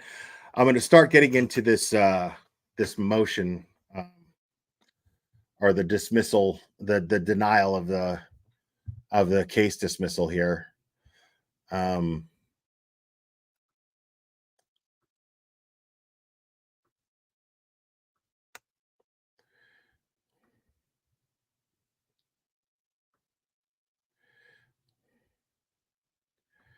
So yeah, I have this here. Let me go ahead and just start reading it. So on June 9th, 2022, a Norfolk County grand jury indicted defendant Karen Reed on charges of murder in the second degree, manslaughter while operating under the influence of alcohol and leaving the scene of personal injury and death following the death of her boyfriend, John O'Keefe, on January 29th, 2022. The defendant is pursuing a third-party culprit defense, arguing that one or more persons attending a social gathering at the home of Boston police officer Brian Albert on January 29th, 2022, killed O'Keefe, and they, along with others, including the Canton and state police, engaged in a cover-up of the crime. The defendant now moved to dismiss the indictments against her on the grounds that the Commonwealth's presentation of evidence impaired the integrity of the grand jury proceedings. She argues that the Commonwealth knowingly and recklessly presented false and deceptive evidence to the grand jury and withheld exculpatory evidence for the purpose of obtaining the indictments. The defendant also argues that the Commonwealth deliberately admitted inadmissible evidence to secure the indictments. I mean, yeah. On March 12th, 2024, the court conducted a non-evidentiary hearing on the defendant's motion to dismiss. The court has carefully reviewed all the grand jury minutes and considered each of the defendant's arguments. Given the extensive evidence supporting the indictments, to the extent that the Commonwealth improperly put before or withheld any evidence from the grand jury, it is unlikely that it affected the outcome of proceedings. Accordingly, the defendant's motion is denied, in all caps and in bold. So let me read that one more time.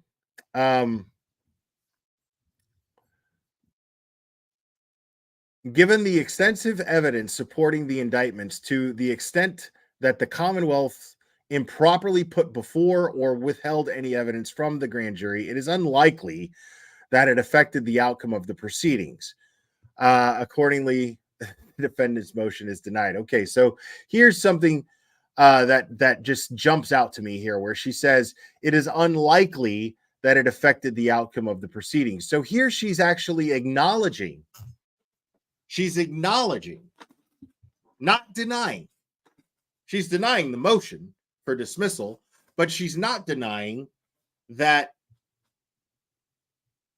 the grand jury was lied to. She's not denying that evidence was that shouldn't have been, that evidence was lied about in order to get it admitted as evidence. That some of the evidence is shouldn't have been admissible in the first place. She's not denying any of this. She's saying that regardless of it, it's not going to affect, she doesn't feel that it's going to affect the outcome of the proceedings. But isn't that why we have laws? Don't we have laws, standards for how evidence is collected, handled, and presented? Don't we have laws? Don't we have procedures put in place to make sure that this evidence was collected in a sound manner, in a sound way, to where now you can't deny? I mean, that's what makes it evidence. Sorry, guys, I'm thinking out loud here, but I'm trying to wrap my head around Auntie Bev's fucking logic here. I mean, it's if these procedures are not followed, basically it makes it no longer evidence. It's not evidence anymore. Because you can't prove its origin, you can't prove it, like it's evidence that's got holes in it, which makes it no longer evidence. It's not airtight. It's supposed to provide proof that the person that is being indicted is guilty beyond a reasonable doubt. But if there's doubt that comes with that, with said evidence, if there's doubt, well then how can you convict on it? If you can tell that like, if you're the judge and you're trying to decide whether or not there's any evidence that holes can be poked through, because the defense has already poked holes through all of it. It's done. The defense is going, okay, well, this is what the prosecution's saying, and this is why it's bullshit. And you can't put a woman's life on the line based on this. So I don't understand what her logic here is. Because here she is not denying that this evidence may or may not be bullshit. She's not denying it. Her justification for denying the order, for denying the dismissal of Karen Reed's charges, is her justification for it is, well, I don't think that it's going to affect the proceedings. What do you mean? Of course it's going to affect the proceedings. Why wouldn't it affect the proceedings? Like, all these pretrial hearings were to determine whether or not this case should be thrown out, whether or not the prosecution even has a case against Karen Reed. And if the defense, before it even gets to trial, is telling you, well, this is why this evidence is no good. And then your answer is, well, it may or may not be good, but I don't see how it's going to affect the proceedings. Of course it's going to affect the proceedings. Of course it's going to affect the proceedings. Because now you're telling me that the evidence, when this woman was sitting in front of a federal, when not her, but I'm saying when this evidence was presented in front of a federal grand jury, it was presented based on lies. The investigators who have presented it were caught on numerous lies. On top of the fact that the investigator is the lead investigator, there's a conflict of interest because he has a personal relationship with some of the witnesses. And those witnesses seem to have, there seems to be enough reason to investigate these witnesses for the actual murder.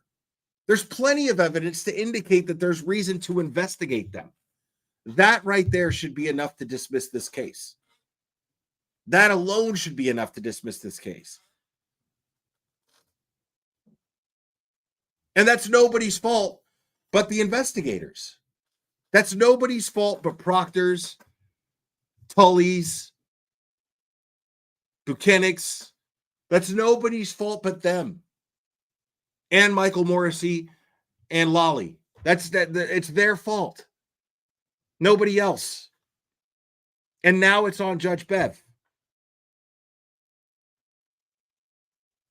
Like, I can't wrap my head around her logic as to why she's moving forward with this. It makes no sense. It makes absolutely no sense. So background says, during the grand jury proceedings, the Commonwealth presented evidence of the following. On the night of January 28th, 2022, the defendant O'Keefe and a group of friends went to the Waterfall Bar and Grill in Canton, where the defendant consumed several alcoholic beverages. Shortly after midnight, on January 29th, 2022, she drove O'Keefe to the home of Boston police officer Brian Albert, where a group of people from the bar were meeting. Early in the morning on January 29th, 2022, a heavy snow was falling with blizzard-like conditions. At 4:53 a.m., O'Keefe's niece called Jennifer McCabe, a friend of O'Keefe's, and told her that she needed to talk to the defendant. Jennifer McCabe had been at the bar with the defendant and O'Keefe the night before and went to the Albert residence afterwards. The defendant was distraught because O'Keefe had not yet come home and was not answering his cell phone. Jennifer McCabe heard defendant screaming, "John didn't come home. We had a fight. I left him at the waterfall." Grand jury transcript, blah, blah, blah, blah, blah. At around 5 a.m., the defendant called Carrie Roberts, whose husband is friends with O'Keefe. The defendant was hysterical, and she screamed, "John's dead," and then hung up. She called Roberts back and told her that O'Keefe had not come home. During their conversation, she stated, "Something must have happened to him. What if he's dead? What if a plow hit him?" The defendant also stated, "I don't remember anything from last night. We drank so much, I don't remember anything." The defendant, McCabe, and Roberts went to look for John O'Keefe together at the Albert residence. While on their way there, the defendant wondered out loud whether she could have hit O'Keefe with her car and mentioned she had a crack in her taillight. Shortly after 6 a.m. on January 29, 2022, they arrived at the Albert residence where the defendant spotted O'Keefe lying in the front yard covered in snow and unresponsive. Now, I have to discuss this real quick. So, the only thing that I can think of that could be the defense or the prosecution smoking gun, which I find interesting that they never brought up, right? But what if John O'Keefe's niece gave a statement, right? Let's play devil's advocate for a second. What if John O'Keefe's niece gave a statement saying that all of this took place? That this is all based on her statement, right?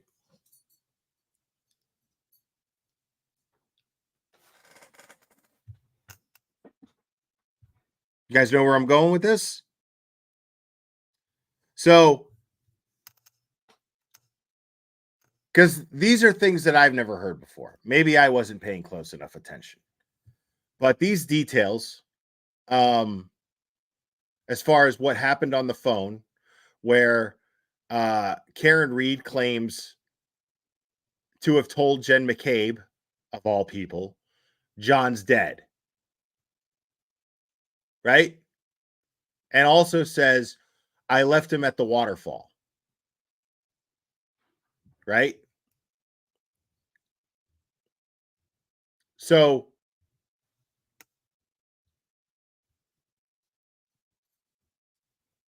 man, you guys are like, okay. All right, Jason Grant. I think we got a super cat. Super cat. I think we got a super cat. Super cat. Super cat. Super cat.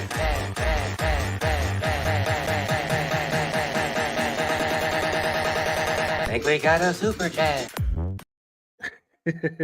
Jason Grant, thank you so much. Happy birthday to my favorite redhead, Allison Emily. Okay. Happy birthday, Allison Emily. You know that I get that money, right? Sorry. I'm getting a lot of super chats today that are dedicated to other people. But okay.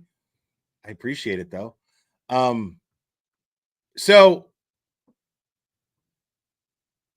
right. Now, again, this is stuff that could absolutely, I mean, unless that conversation was recorded with Karen Reed's knowledge, well, that's not going to matter. That's not going to matter. Because the thing is that we have multiple statements from Jen McCabe that don't add up. There are contradictions. So anything that Jen McCabe says doesn't hold any water, right? So if that's coming from Jen McCabe, that like I'm just not going to believe it. If that's coming from Jen McCabe, that Karen Reed told her John's dead, I left him at the Waterfall Grill, that it means shit to me. Now here's the thing: is if John's niece said that this is what she overheard, again, here's the thing: is I don't trust it. I don't trust it. Not that I don't trust John's niece. I don't trust the investigators who took statements. I don't trust the process of statements being taken throughout this entire investigation. There are no notes made available. There are no now, and the defense asked for these things, but there are no notes made available. There are no recordings that we know of, right? None of the statements are signed. None of the statements seem to be signed by anybody. So, and the lead investigator is a liar. The lead investigator, basically every bit of evidence that has been collected by this lead investigator is not tangible. It just doesn't matter. This is why the case should have been dismissed, because anything that Proctor says, because he's already been proven to be a liar, and because he's conducted an incredibly faulty investigation by failing to document anything, by failing to document things in a timely manner, which affects the chain of custody, because everything is documentation. Everything is documentation. Because if there's a 3-week gap between the picture that I saw of John O'Keefe's clothing laying on the hospital floor and then it being logged into evidence 3 weeks later, if there's a 3-week gap in between these things, my imagination is just running wild. There is an infinite amount of possibilities of things that could have happened to that clothing within those 3 weeks. Is there not?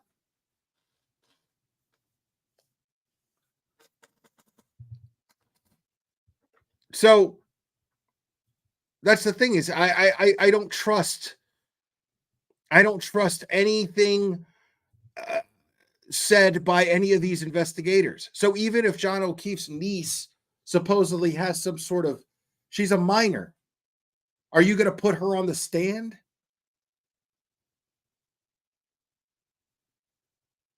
I mean, so even if this is her statement, the fact that the investigators that were in charge of this investigation, anything collected by them means nothing to me. Means absolutely nothing to me.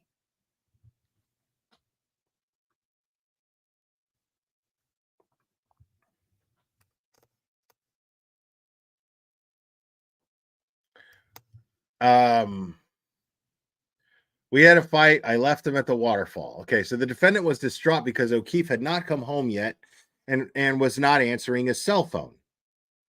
Jennifer McCabe heard defendant screaming. John didn't come home. We had a fight. I left him at the waterfall. Grand jury transcript. At around 5 a.m., the defendant called Carrie Roberts, whose husband is friends with O'Keefe. The defendant was hysterical and she screamed, "John's dead," and then hung up. She called Roberts back and told her that O'Keefe had not come home. During their conversation, she stated, "Something must have happened to him. What if he's dead? What if a plow hit him?" The defendant also stated, "I don't remember anything from last night. We drank so much, I don't remember anything." See, the language here troubles me because at no point does Auntie Bev say the words allegedly. Does she ever say the word allegedly? She is stating what Karen Reed allegedly said to witnesses who have been proven to be liars. She is stating these things as fact.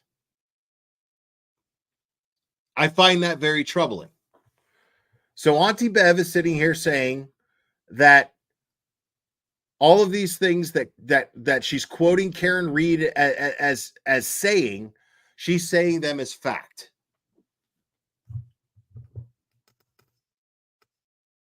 She's not saying based on the statement of John O'Keefe's niece. She's not saying based on Jennifer McCabe's statement. She's not saying based on Carrie Roberts' statement. She's just stating these things as fact. She's saying Karen Reed said this, this, and that.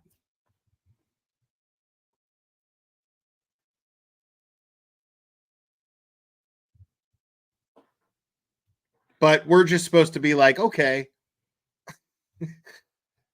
I mean, the judge is supposed to be impartial, no? But this doesn't sound very impartial. The language is not impartial. The language is stating Karen Reed's statements as though they're fact. Early in the morning, January 29th, 2022, a heavy snow was falling with blizzard-like conditions.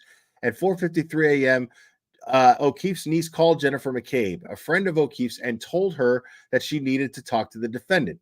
Jennifer McCabe had been at the bar with the defendant. You see what I'm saying? Like all of this. And it's a grand jury transcript, right? But she's not stating whose testimony it was. She's not stating anything like this. I think we got a super dad. Super dad. I think we got a super dad. Super dad. Super dad. Super dad. Dad, dad, dad, dad, dad, dad. I think we got a super dad. Oh my goodness. Thank you so much. Snuggy Nuggy. Just spent 30 minutes explaining to my husband the relationships between all the people involved. His response, it was Horseface's husband. I had to let you know you weren't the only one. See what I mean? Now, in all fairness, thank you, Snuggy Nuggy, by the way. In all fairness, let's we must acknowledge the fact that you only took 30 minutes to explain this. 30 minutes is not a long time when it comes to explaining the relationships between the people with this case. So but bravo to you for doing that. Wait 1 second here, folks. 1 second.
Okay, folks. All right, let's keep reading here. We're gonna be here a minute. Yeah, I know. B Tim got triggered. You always got to keep B Tim triggered at all times. Bitch ass.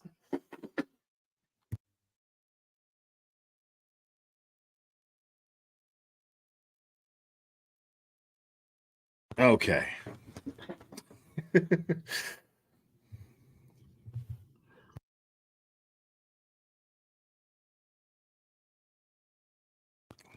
All right. The defendant, McCabe and Roberts, went to look for John O'Keefe together at the Albert residence. While on their way there, the defendant wondered out loud whether she could have hit John O'Keefe with her car and mentioned she had a crack in her taillight. Shortly after 6 a.m. on January 29th, 2022, they arrive at the Albert residence where the defendant spotted O'Keefe lying in the front yard covered in snow and unresponsive.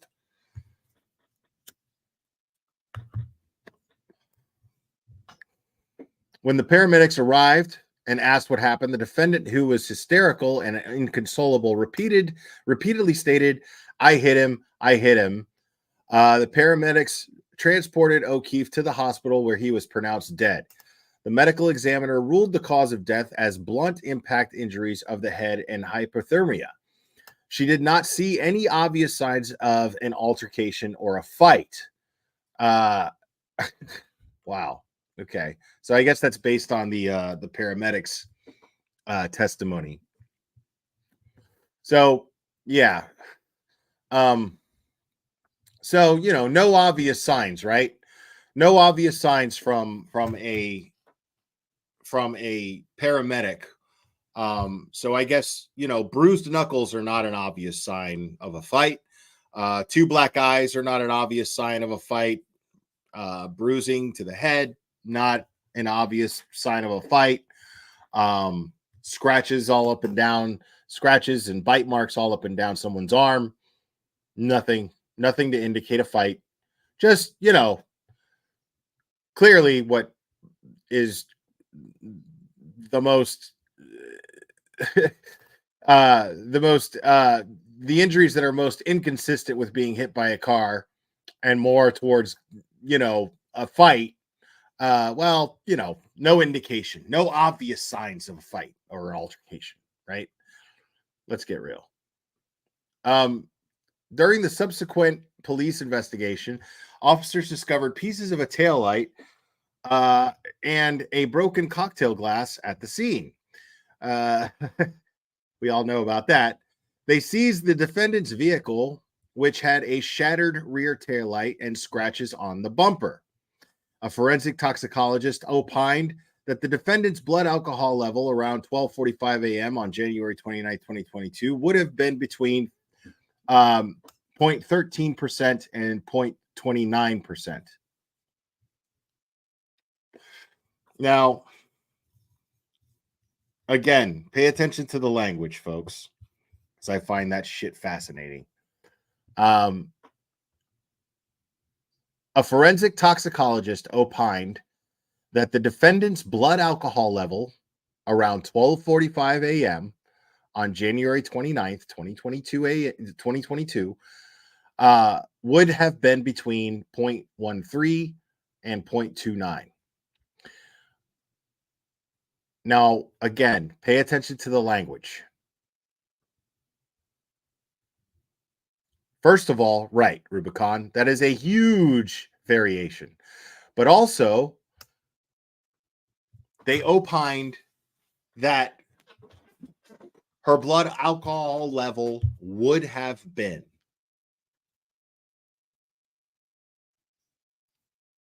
Would have been. Meaning, if it happened, if they're determining what her blood alcohol level would have been at 12:30 a.m., right? 12:30 a.m. Long before Jen McCabe ever got a phone call, long before Carrie Roberts got a phone call, you've got a best guess. You've got a best guess from a toxicology expert. A toxicology expert who's just guessing, I'd say between 0.13 and 0.29. Somewhere between there. But somehow, that's enough evidence to indict her. Right?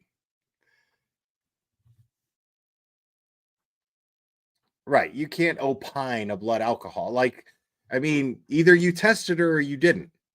Did you test this person at 229? So how the 1229? Then how the fuck could you say what her blood alcohol level may or may not have been? It doesn't matter what it may or may not have been. We're here for evidence. We're here for facts. We're here for evidence. This woman is on trial for her life, and you're going to sit here and throw opines at me? Opined? You opined this insane variance of what you think that her blood alcohol level might have been, and I'm supposed to take that as evidence. Okay. This is incredible. This is incredible. Police officer spoke with the people who were present at the Albert residence, who all reported that they did not see O'Keefe and he never entered the residence. The Norfolk Advocates for Children interviewed O'Keefe's niece and nephew who lived with him. They stated that the defendant and O'Keefe argued frequently. They both described a recent argument within 2 weeks of O'Keefe's death. Now, again, see that right there? That indicates to me that what we read earlier in regards to what was said to Jen McCabe over the phone did not happen. What was said to Carrie Roberts did not come from John O'Keefe's niece, because she would have said that.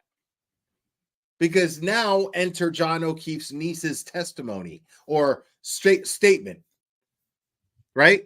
Now it comes up. But it's not something that came up when quoting Karen Reed as though it was fact that she said he's dead and I left him at the Waterfall Grill.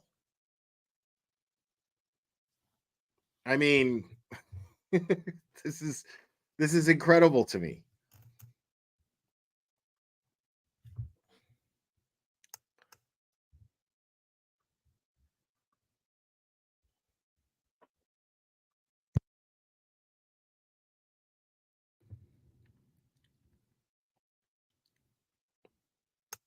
They both described a recent argument within 2 weeks of O'Keefe's death, where he had asked the defendant to leave his house, but she refused to leave. O'Keefe's niece described the second argument within a week of his death, where she heard O'Keefe tell the defendant that he wanted to end the relationship, that it had run its course, that it was not healthy, and that they argued too often. The defendant did not want the relationship to end and again refused to leave the house. Officers also recovered text messages exchanged between the defendant and O'Keefe on January 28th, 2022, and voicemails the defendant left O'Keefe on January 29th, 2022 after 1 a.m. Leading up to the night at the waterfall, the defendant and O'Keefe exchanged several text messages about their strained relationship. In the voicemails that the defendant left O'Keefe on January 29th, 2022, she stated, "Are you fucking using me right now? You are fucking another girl. You are a fucking loser. Fuck yourself." She called him a fucking pervert, and she yelled at him, "John, I fucking hate you." Okay. So, again, folks, I mean, John O'Keefe, Karen Reed, according to John's niece, had a bit of an estranged relationship.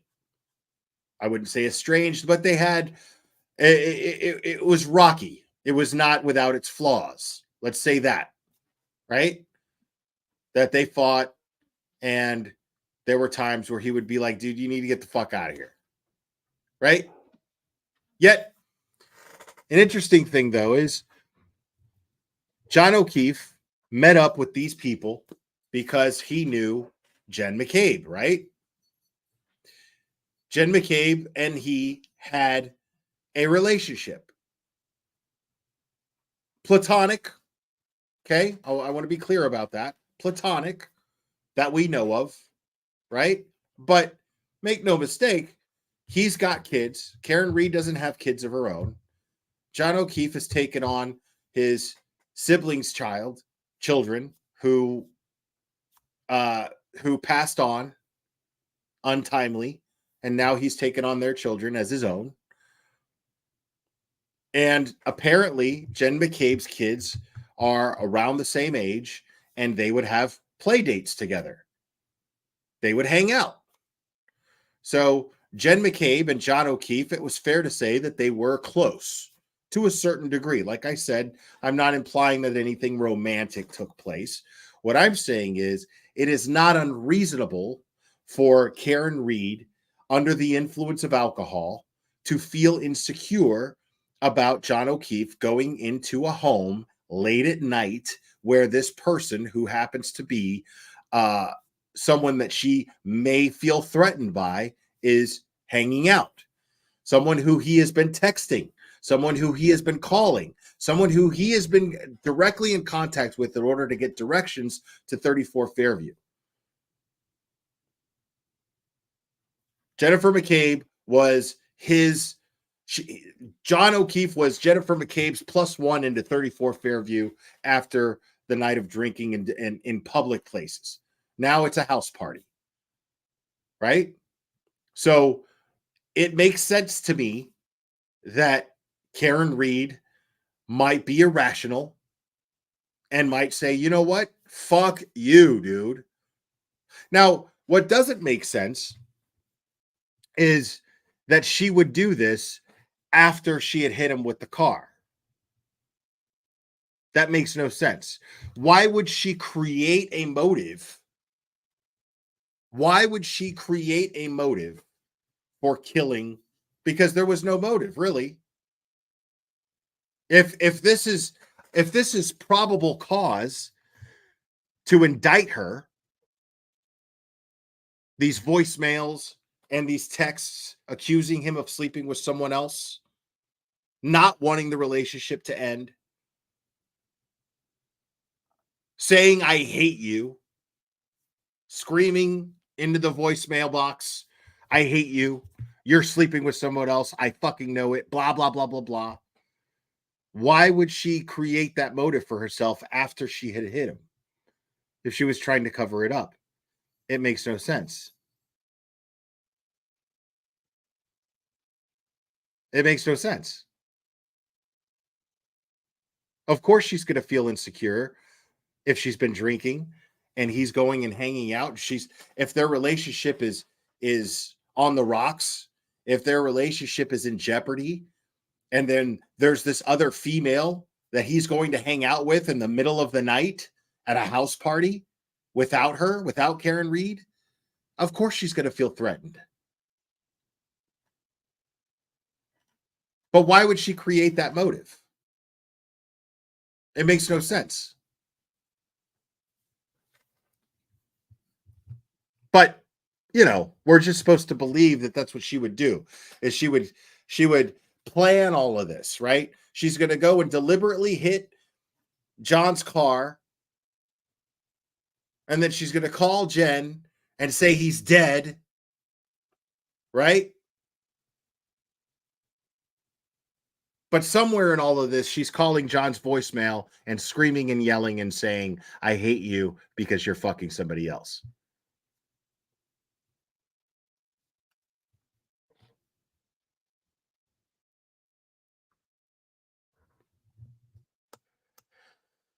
Wow.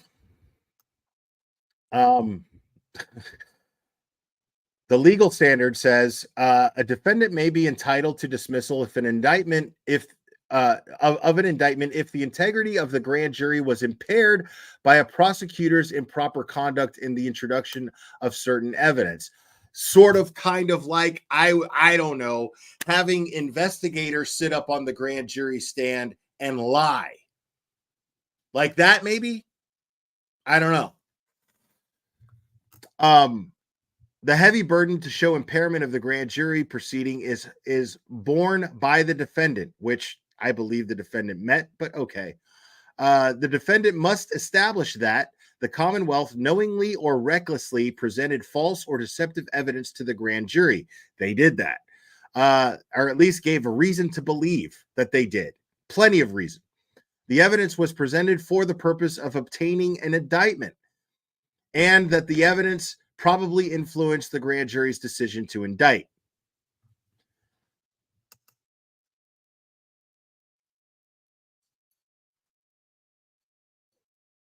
So the Commonwealth knowingly or recklessly presented false or deceptive evidence to the grand jury. Of course they did.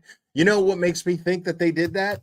Because there is so much that the defense asked in discovery that they never got. The defense never got in discovery the way that they had requested. They had filed motions. Judge Bev herself ordered that the prosecution provide the things that they filed in these motions. And yet they never provided them.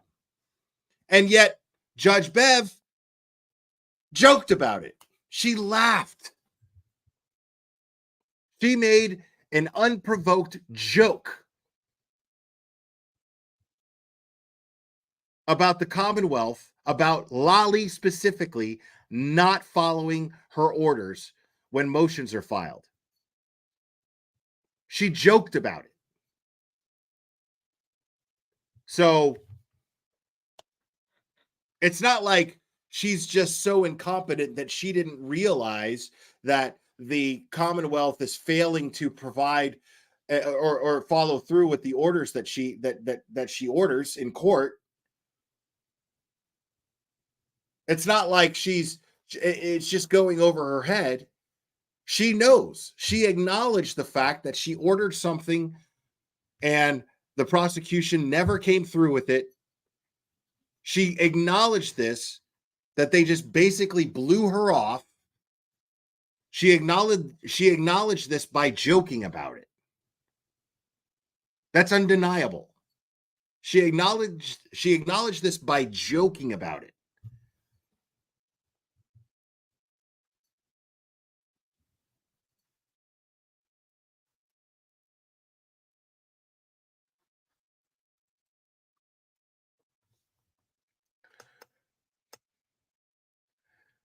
In certain instances, the failure to disclose known information may impair the grand jury proceeding.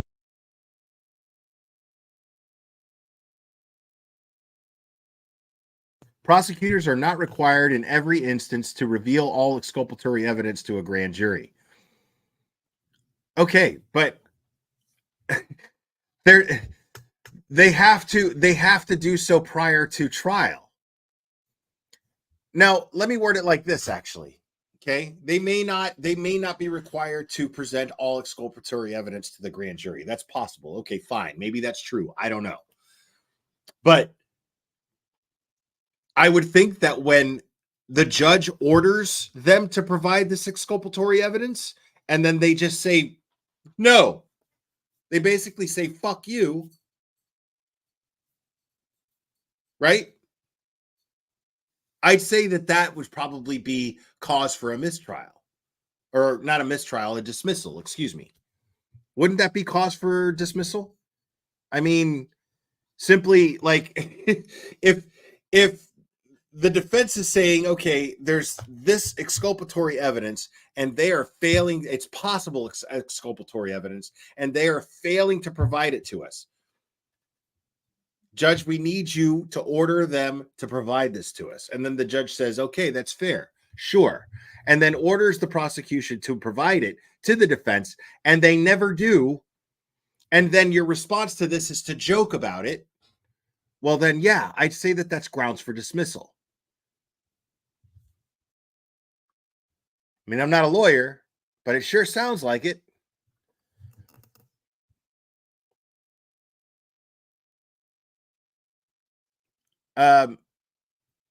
Prosecutors are not required in every instance to reveal all exculpatory evidence to a grand jury. However, they must present exculpatory evidence that would greatly undermine either the credibility of an important witness or evidence likely to affect the grand jury's decision, as well as evidence the withholding of which would cause the presentation to be seriously tainted. Gee, I don't know. Let me read that again. However, they must present exculpatory evidence that would greatly undermine either the credibility of an important witness, such as the lead investigator Proctor, I don't know, or evidence likely to affect the grand jury's decision, as well as evidence the withholding of which would cause the presentation to be seriously tainted. I don't know, such as the inappropriate conflict of interest, that is the inappropriate relationship between the Proctors and the McCabe's. That's just for starters. What about all of the evidence that was failed to be that they failed to log into evidence? And I'm talking about after the grand jury indictment. So this is insane to me that this is even being put into the motion for dismissal, the denial for the motion for dismissal right here, when this whole time this is exactly what I've been talking about since I started talking about this case. Everything that Turtle Boy talks about, everything that every single person who believes that Karen Read is innocent has been talking about, has been saying straight up that there is reason to dismiss this case simply because the evidence is not reliable. The evidence isn't reliable because the main investigator, The lead investigator on this case collected this evidence and didn't log it in or lost evidence.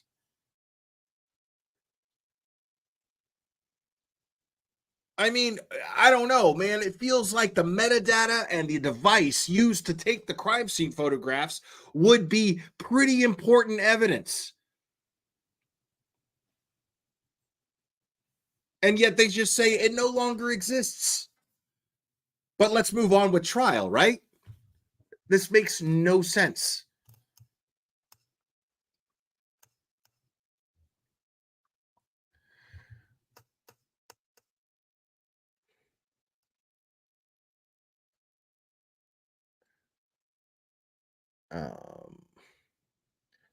We require that prosecutors not distort the meaning of the evidence that they present by withholding certain portions of it. Wow. If the defendant can show that the prosecutor omitted such exculpatory evidence and that the evidence withheld would likely have affected the grand jury's decision to indict, dismissal is warranted. Right. They've done that. There are so many examples where the defense showed that the prosecutor omitted certain exculpatory evidence. Because there is no satisfactory comprehensive statement of what conduct does and what conduct does not impair the integrity of the grand jury process. The court must deal with the conduct in question case by case. Discussion. As noted above, the defendant maintains that the Commonwealth knowingly and recklessly presented false and deceptive evidence to the grand jury and withheld exculpatory evidence for the purpose of obtaining the indictments. The defendant also maintains that the Commonwealth deliberately admitted an inadmissible evidence to secure the indictments. The court addresses each of these defendants' several arguments for dismissal in turn. Now, you see what that tells me right there?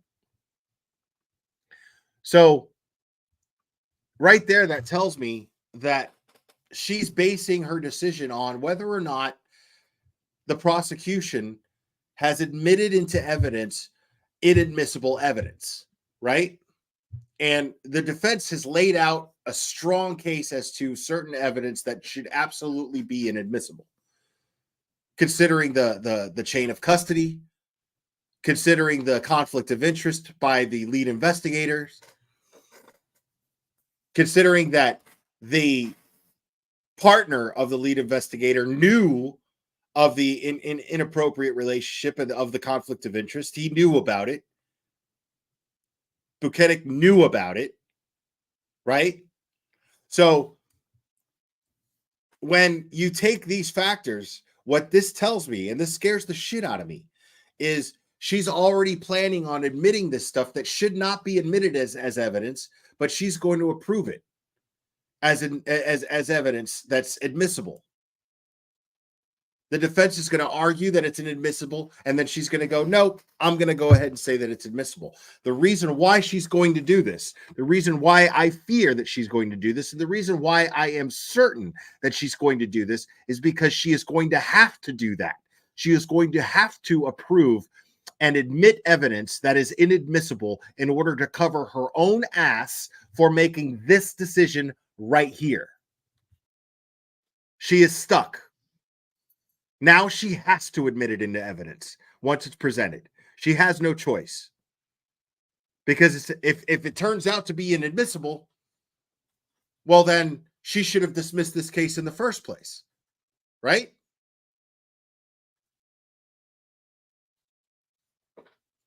Little Irish girl, welcome to Logic. Thank you so much for joining. Oh,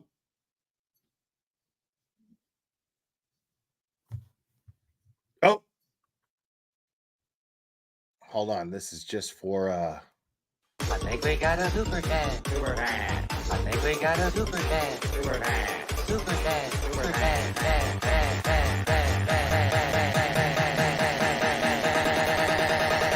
I think we got a super cat. I think we got a super cat. I think we got a super cat. I played that one extra long for I I don't know, whoever the fuck it was whining about it in the chat.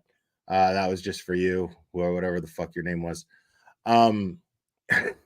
Thank you so much.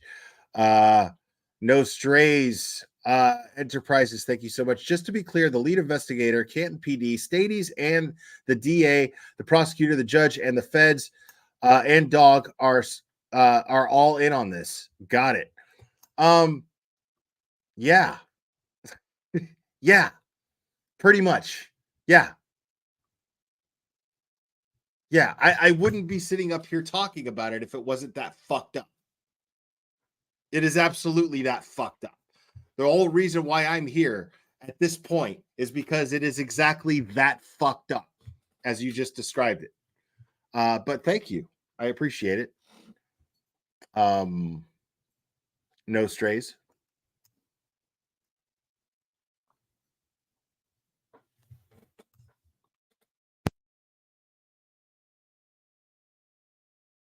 Yeah, you guys keep talking about the Fed. Again, John O'Keefe's death is not a federal case. I know people are thinking, well, you know, the only way this isn't going to go to trial is if, you know, there are federal indictments coming down against some of the people that were in that house. Somebody is held accountable. It's not their case. They're not investigating John O'Keefe's death. You're not going to see those indictments happen. You're just not. You're not. You might get some pressure from the feds onto the people that need to actually make indictments happen. Sure. But they won't be federal indictments. At least I don't think so.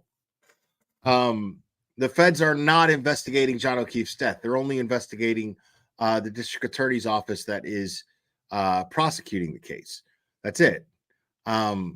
So, I mean, you might see indictments come down from the feds as far as because even still, like I said, there's a reason why Michael Proctor is under internal affairs investigation by the Internal Affairs Department of the Massachusetts State Police. It's because it's their jurisdiction. It is not federal jurisdiction. It is their jurisdiction. Again, we don't get to cherry pick here. We don't get to cherry pick when you know, when we enjoy the things that make this country great. And one of the things that make this country great is that we all have states and or commonwealths that are capable of governing themselves. They are supposed to govern themselves without any federal without any federal intervention. So, I mean, you know, as much as we want federal intervention here, or at least we think we want federal intervention here, I don't necessarily want federal intervention as far as like indictments being handed out. What I want is for there to be enough of a federal case against Michael Morrissey's office to where indictments get handed out within that investigation. And that the only thing we can hope for is that leads to other indictments that are under the jurisdiction of the Massachusetts State Police or the Canton Police Department or the Boston Police Department. I don't think it has anything to do with the Boston Police Department, but something. So hopefully, you know, but I don't think, I think that the best we're going to get from feds right now, this is where I'm at. The best thing that we're going to get from feds is federal agents testifying in this trial and sharing their expertise and sharing their findings in their internal investigation into Michael Morrissey's office. Just the fact that Michael Morrissey's office is under federal investigation, that's going to play a role as far as how the jury is going to look at the prosecution. That's undeniable too. It's so bizarre to me that they're even moving forward with this, because once that becomes public, or once that becomes general knowledge for the jury, that the DA's office that the prosecution works under is under federal investigation for misconduct, as far as this particular case goes, that's going to affect things. That's going to take all credibility away from the prosecution. So I don't understand what they're hoping to happen here. This is so insane to me. See, we keep worrying about like, this. What if the prosecution has this smoking gun and blah blah blah? It doesn't fucking matter. It doesn't matter what the prosecution has at this point, because the credibility of the prosecution is fucked. The credibility of the prosecution, as well as the investigators in charge of investigating John O'Keefe's death, the credibility of everyone prosecuting this case is fucked. The credibility of the witnesses is fucked. Let's get real, people. That's why this is absolutely bizarre that this is even going to trial. This is insane that this is even going to trial. The prosecution has an unwinnable case. Why Judge Bev is moving forward with it makes absolutely no sense.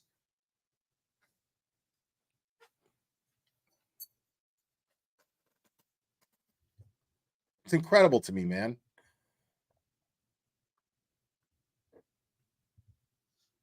So then it goes on. Sergeant Michael Lank's false and deceptive statements and conflict of interest.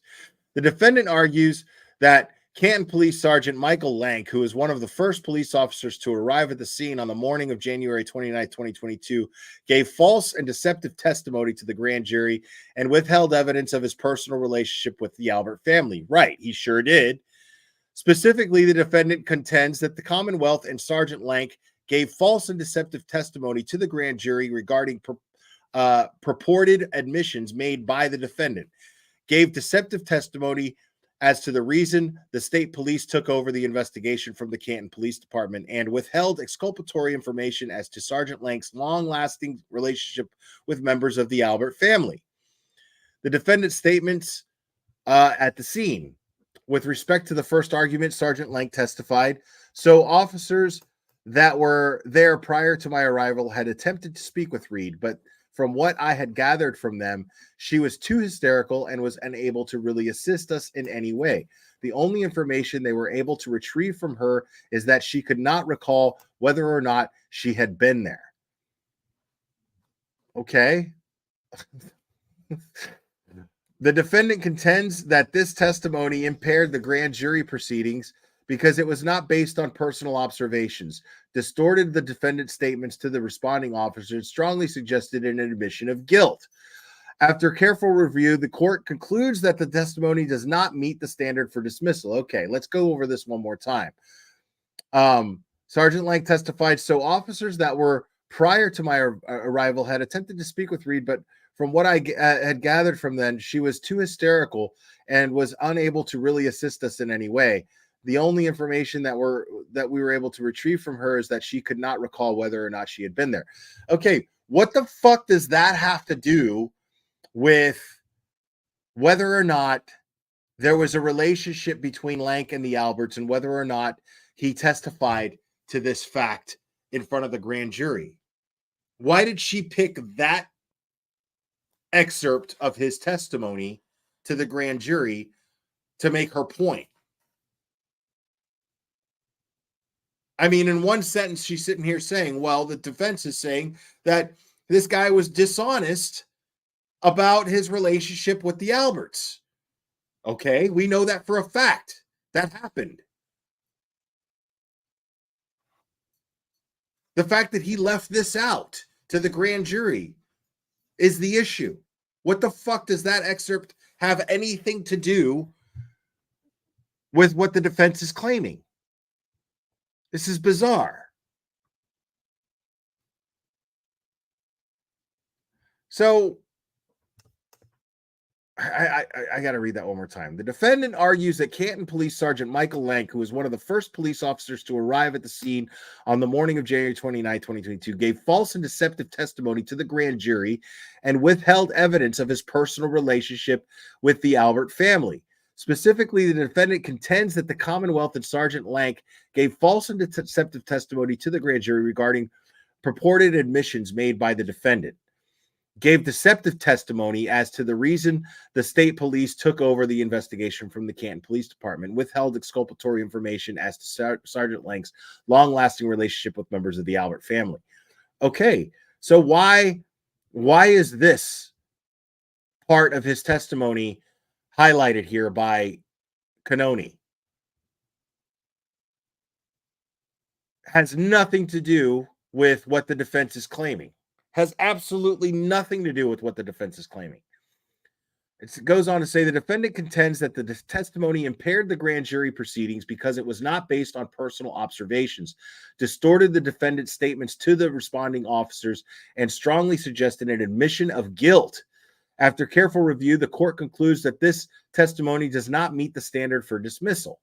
Wow. Oh my goodness. I think we got a super dad. Super dad. I think we got a super dad. Super dad. Super dad. Super dad. Dad. Dad. Dad. Dad. Dad. I think we got a super dad.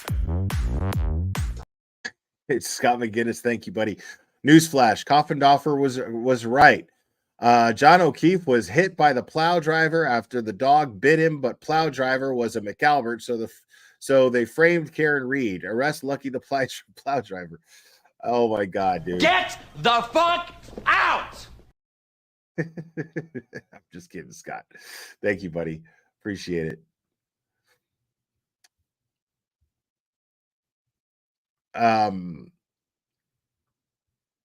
So yeah, this is fucking asinine, dude. To establish that the Commonwealth impaired the integrity of the grand jury, the defendant must first demonstrate that false or deceptive evidence was given to the grand jury knowingly or with reckless disregard of the truth. How is that not reckless disregard of the truth? How is a conflict of interest between the investigators and the witnesses, quote unquote, how is that not leaving that out? Leaving the fact that Lank had a relationship with the Alberts, leaving out the fact that Proctor had a relationship with the Alberts as well as the McCabe's, leaving that out. How does that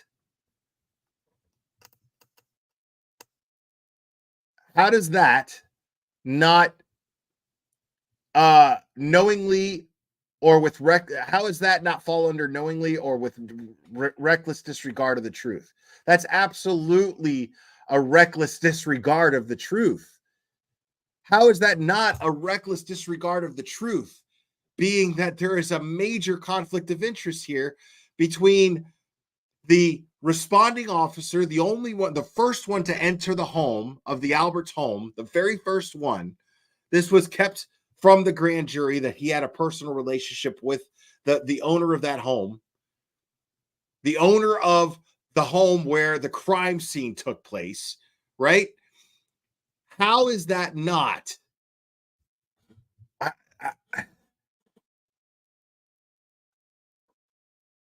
I'm trying to understand how, again, so now Judge Bev here is playing the same game as everyone else, which is if I say the shit out loud, well, then it must be true. She's literally contradicting herself. She's not denying,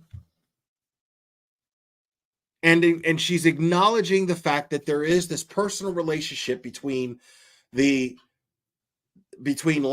and the Alberts, and between Proctor and the McCabe's and the Alberts. I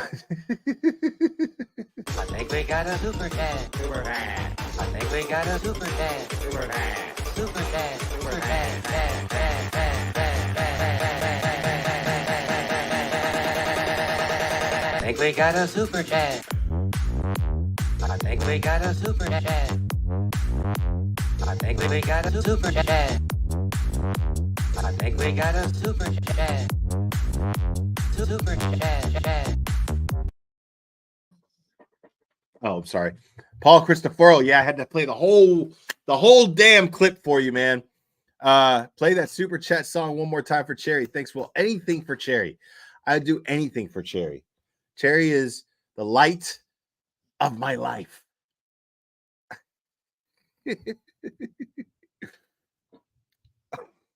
Thank you, Paul. I appreciate it. Wow.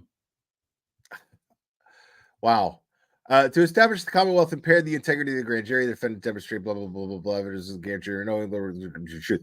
Nothing before the court suggests that Sergeant Lank gave knowingly false testimony to the grand jury or that the Commonwealth sought to deceive the grand jury with the presentation of his testimony. Of course. No. Sergeant Lank clearly stated that his knowledge of the defendant on the morning of January 29, 2022 came from what he had gathered from other officers who spoke with Reed, not his personal observations.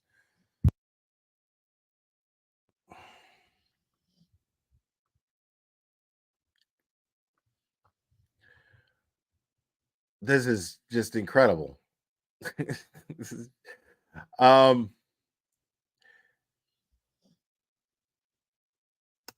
so indictment may be based on hearsay as long as the hearsay testimony is not used to deceive the grand jurors. Wow. Moreover, although other evidence presented to the grand jury demonstrates that the officers on the scene obtained more information from the defendant than that stated by Sergeant Lank, nothing before the court demonstrates that those other officers communicated that information to Sergeant Lank, or that he purposely withheld it from the grand jury. Inaccurate statements made in good faith do not require dismissal of an Jesus Christ, man.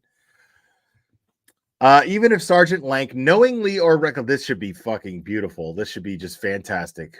So she goes on to say, even if Sergeant Lank knowingly or recklessly gave a false statement to the grand jury, the defendant has not established that the Commonwealth presented Sergeant Lank's testimony for the purpose of obtaining the indictment, or that it probably influenced the grand jury's decision to indict.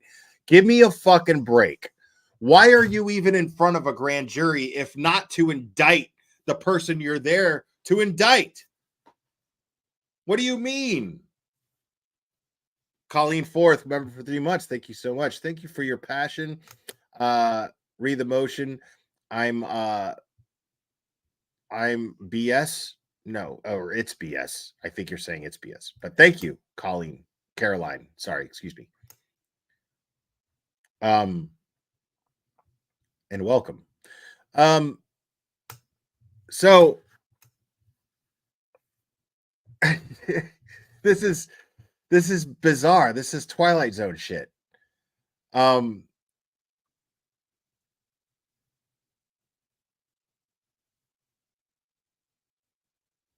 So it's saying that even if Sergeant Lank knowingly or recklessly gave a false statement to the grand jury, the defendant has not established that the Commonwealth presented Sergeant Lank's testimony for the purpose of obtaining the indictment, or that is probably. So why did you call him up?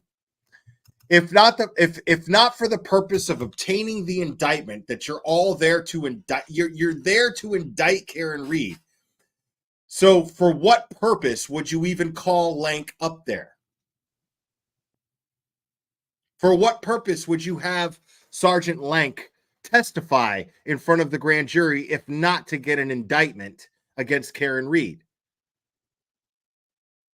So yes, a responding officer lying to a grand jury, because she just straight up fucking, she worded that shit that way, not me. I didn't word it like that. She worded that shit.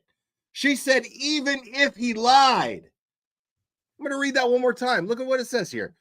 Even if Sergeant Lank knowingly or recklessly gave a false statement to the grand jury, the defendant has not established that the Commonwealth presented Sergeant Lank's testimony for the purpose of obtaining the indictment,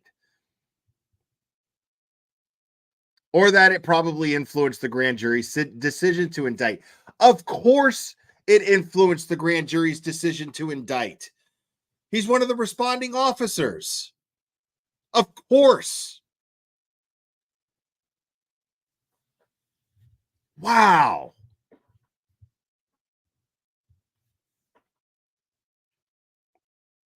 This is insane to me. This is the craziest shit I've ever fucking read.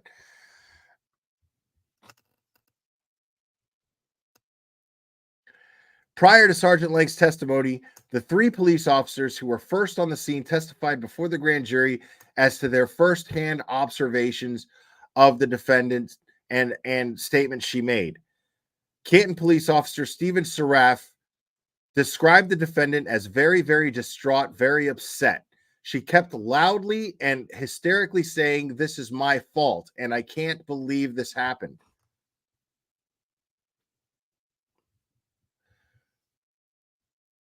And asked several times if O'Keefe was going to die.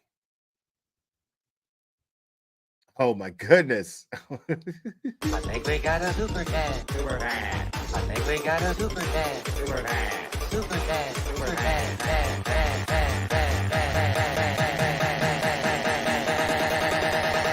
I think we got a super chat. I think we got a super chat. I think we got a super chat. Jam Cracker, thank you so much. This is for you, Cherry. Happy birthday. Happy birthday. This channel would be nothing without you. This is very true. And a happy birthday to Cherry, folks. And her favorite thing in the world is cheese. Make sure to drop all the cheese emojis that you can in the chat for Cherry. Happy birthday, Cherry. We love you.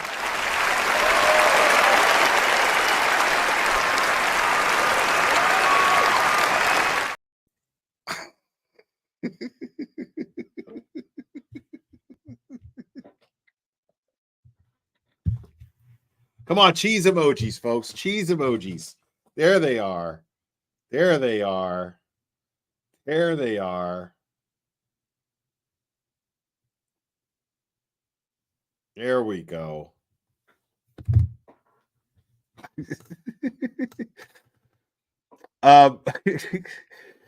So this goes on. Prior to Sergeant Lake's testimony, the 3 police officers who were first on scene testified before the grand jury to their first-hand observations of the defendant statement she made. Canton Police Officer Stephen Seraph described the defendant as very, very distraught, very upset.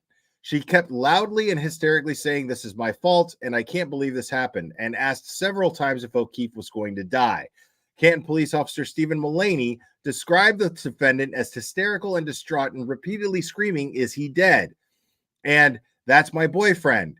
Canton Police Officer Sean Good described the defendant as hysterical, continually yelling, "Is he dead?" Officer Good asked the defendant how O'Keefe ended up outside the residence, and she stated, "I don't know." He asked if she drove O'Keefe there the night before, she stated, "I think so," and then, "I can't remember." He stopped asking her questions because she was too upset and she was unable to keep a train of thought. Given the preceding testimony of these 3 officers, it is highly unlikely that the Commonwealth sought to deceive the grand jurors into thinking the only information officers could gather from the defendant was that she did not remember whether she had been to the Albert residence. For that same reason, it is equally unlikely that Sergeant Lank's testimony made a difference in the grand jury's decision to indict the defendant. I mean, nobody's asking why he showed up there in the first place. Nobody's saying it's kind of weird that he's buddies with the Alberts and he showed up there. Oh my God. No, Cherry, don't be mad. Dance. I think we got a super chat. Super chat. I think we got a super chat. Super chat. Super chat. Super chat.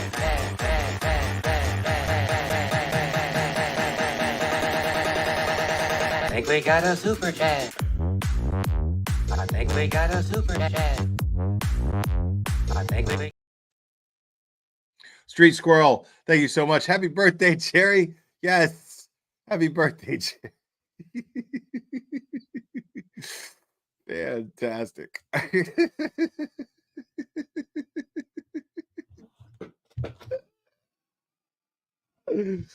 Oh, I love you guys so much. Almost as much as I love Cherry. Oh my God. Thank you guys for keeping like my balance, because like this shit is putting me in a shitty fucking mood. Like you guys are like keeping things balanced. Like just as soon as I start to get pissed off reading this shit, you guys like cheer me up. I'm so grateful to you guys for that. Thank you. And we're only on page 8 of 24. So I mean, that's the thing. Nobody's asking. Come on. Like, nobody's asking why Sergeant Lank was even there in the first place. Like, she's talking about the indictment and him being misleading. His whole presence is shady, much less his testimony to the grand jury. His whole presence is shady. He should have never even been there. Yeah, I mean, Dave, you're right. You guys, make sure to subscribe to Making Law Simple. Dave is awesome. I've had him up here before a couple times. And yeah, I mean, I knew it was going to be denied. You're right. I did. Like, Dave's calling me out on my shit. Like, of course, you know, like, yes, I knew it was going to be denied. But the fact is like, I didn't think that I was going to read an entire fucking justification for it that turned out to be absolute bullshit. I just figured she was just going to deny it and I was just going to have to take it, you know, like Cherry does cheese. I thought I was just going to have to take it. But the fact is that I'm having to read her justification for it in writing, her official justification for this. And it's fucking infuriating. It's crazy. It's like she ignored everything that the defense presented. It's like she ignored it all. So like when we're sitting there and accusing her, making this observation, like every time there's a hearing and we're like, is she just like, is it just me? Or is she like totally just being shitty with the defense and babying the prosecution? You know? Well, this proves it. This absolutely proves it. It's no longer theory anymore. This absolutely proves it. Let me see what Dave's saying here real quick. It should not have been denied. But when a judge gets the results first, they could justify anything. Right. Thank you, Dave. I appreciate that. I love hearing an attorney like validate my shit always. I love that shit. I had a judge talk in circles for 10 pages denying a motion from me once. I mean, that's basically what's going on. This is insane to me. Did you read this, Dave? Like, because I know that you know enough about this case to where you're just like, what? So I don't know if you actually read this denial. Oh my God. Yeah, it's fucking crazy. Here, let me here, I'm gonna drop it in chat and you can just click on it if you don't have it yet. Anybody who doesn't have it, like that's it right there. So knock yourselves out and read it for yourselves. Beach Life, member for 2 months. Thank you. Member for 2 months, subscriber for 2 years. Awesome. Thank you. I'm so glad. Thank you. Man, that means a lot. These old school people that are sticking with me, I love it. All right, let's get through this because we're already 3 hours in and we're only halfway done. Not even halfway done yet. So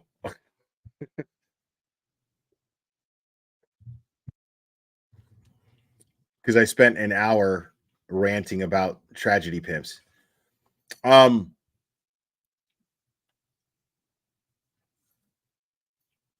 So here's the state police involvement in the investigation portion.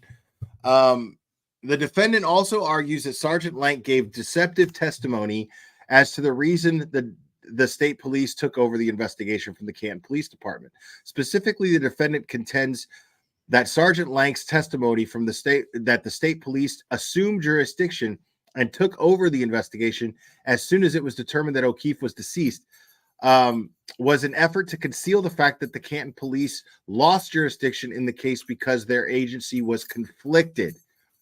The defendant has not shown that Sergeant Lank's testimony in this regard was false or deceptive, or that he withheld exculpatory evidence. His testimony as to the reason the state police took over the investigation is consistent with whatever law that is, which requires that the Norfolk County District Attorney's Office and its law enforcement representative here, the state police detective unit, direct and control an investigation of a death that occurs under the circumstances presented by this case. That was a mouthful. I don't know. The district attorney or his law enforcement representative shall direct and control the investigation of the death in the circumstances enumerated in Section 3 and shall coordinate the investigation with the Office of the Chief Medical Examiner and the police department within whose jurisdiction the death occurred. The defendant has not put forth any evidence that suggests that the state police took over the investigation for some other reason.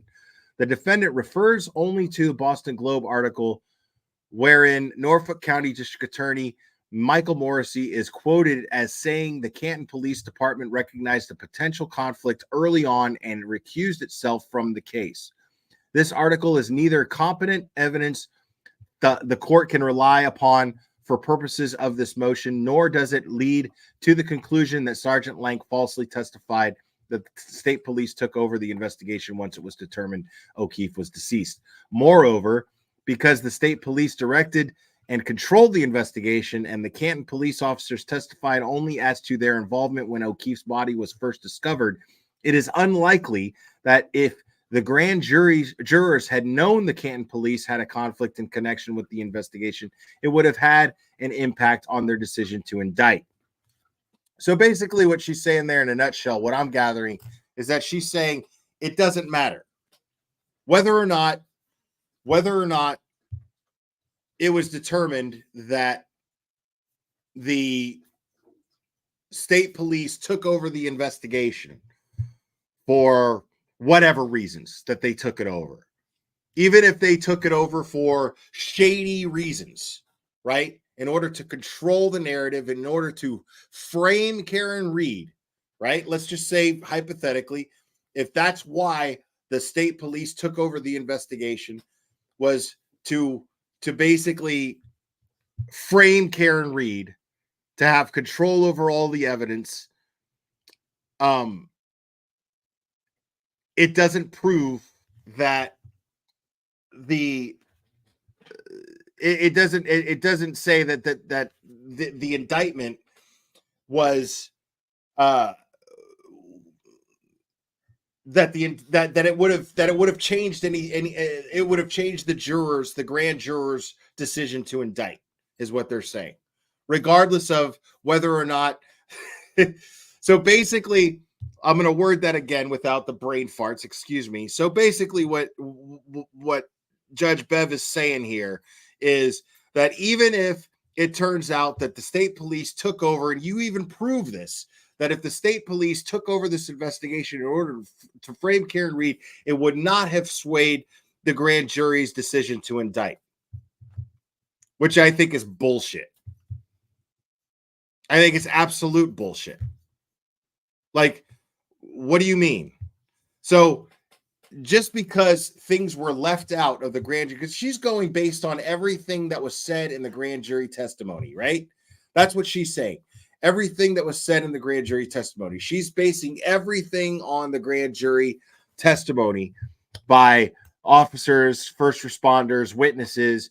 She's basing everything on that. But what she's failing to do is understand or acknowledge that the case presented to them is by the defense to dismiss is based on evidence that they collected that shows that things were left out from grand jury testimonies. So basically she's saying it doesn't matter. Whatever the indictment is said in the indictment, it doesn't matter. If there was nothing that swayed the grand jurors to indict Karen Reed. But it's as though she's just ignoring all of the evidence that the defense presented to her that says an independent federal investigation found that Jen McCabe absolutely Googled how long to die in the cold at 2:27 a.m. Undeniable. She absolutely did that, right? She's also failing to acknowledge the fact that everybody who testified in front of the grand jury, she's failing to acknowledge that the grand jury would have probably not indicted had they known about the connections between Lank and the Alberts and Proctor and the Mick Alberts. She's saying, well, the grand jury would have indicted anyway. That's basically her justification for all of this. The grand jury would have indicted anyway. Wouldn't have mattered. I don't believe that. I mean, I don't believe that. I just don't believe that. I don't believe that a grand jury would indict someone knowing that their rights were violated over and over again.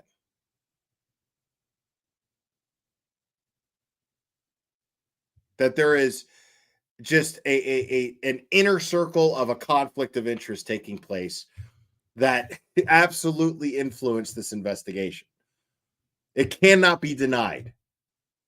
Like, if there's even a chance, whether it influenced the investigation or not, you cannot. It is against someone's rights.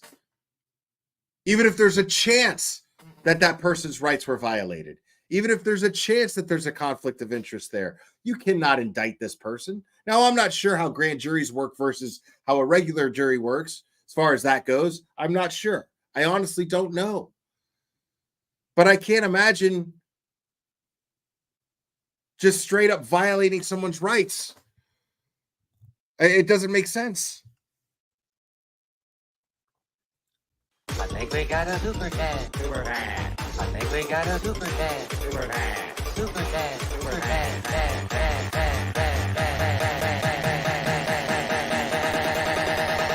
I think we got a super chat.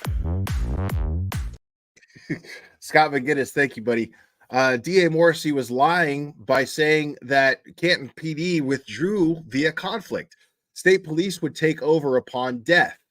CPD knew he was dead, got Proctor involved early. That's interesting. Thank you, Scott. Appreciate that.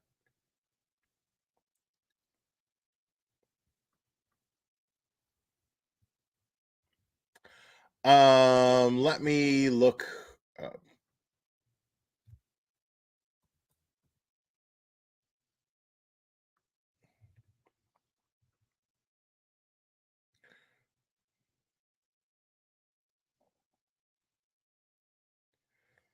All right. I've got that pulled up, Paul. So we'll see.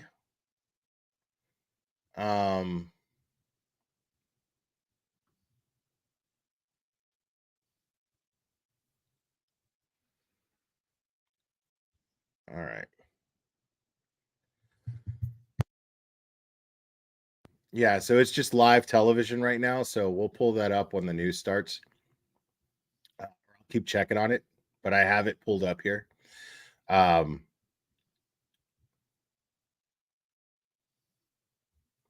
mean, this is just fucking bizarre, dude.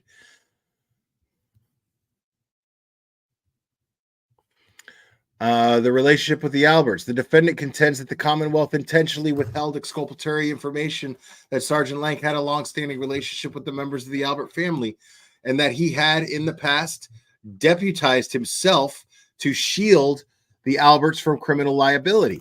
Defendants, and he did,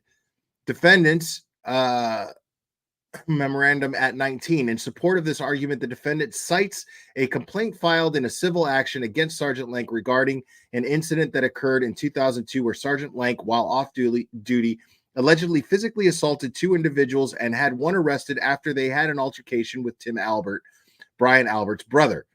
The case later settled. According to the defendant, the Commonwealth's failure to disclose this information impaired the integrity of the grand jury proceedings because had the grand juries known of this incident, it would have undermined Sergeant Lang's credibility in this case. The court is not persuaded. Wow. Yeah, because fuck that, right? That doesn't matter. It doesn't matter. Again, even if that's a fucking lie,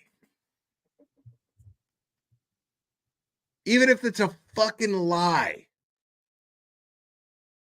the fact that there was a civil suit filed, which, I mean, you could prove that there was an arrest made. You could prove that there was an incident. You could prove that there was an arrest made.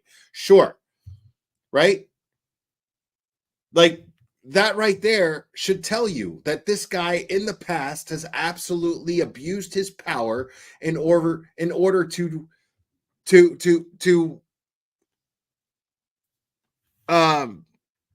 in order to cover for an Albert. And it was Chris, right? I thought that was a typo. It was Chris. It was Chris Albert, wasn't it? It was fucking Chicken Parm Charlie, wasn't it? Why does she even know Tim Albert's name? He's not part of this. Right. That's weird that she messed that up. She didn't even get that right. It was Chris Albert. I was going to say, I was like, she couldn't have got that. Maybe I was mistaken. But as I was reading it, I was like, wasn't it Chris? So thank you guys for confirming that for me. And why is it weird that she's mentioning Tim? Has his name just not been mentioned ever?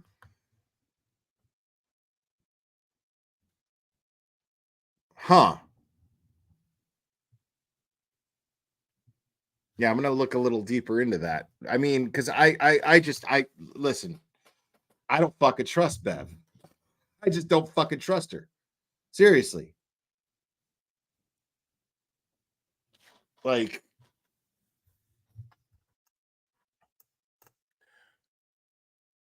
and I know I've seen Judge Bev somewhere. We're going to continue this. I know I've seen Judge Bev somewhere.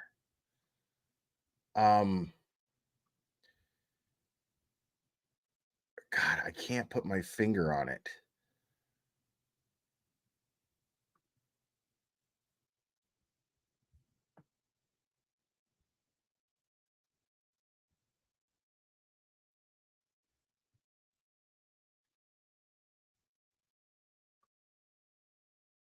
I know. God, hold on. Let's see. There she is. Hold on. God, she looks so familiar. She looks so fucking familiar. Hold on. I think I got it. There it is. There it is. Fucking knew it. She was giving BJ lessons in that movie Old School. God damn it. I got it. Fuck yeah. All right. Now I know. All right. Now I know where I know Bev from. Okay. I got it. Just making sure. Just making sure.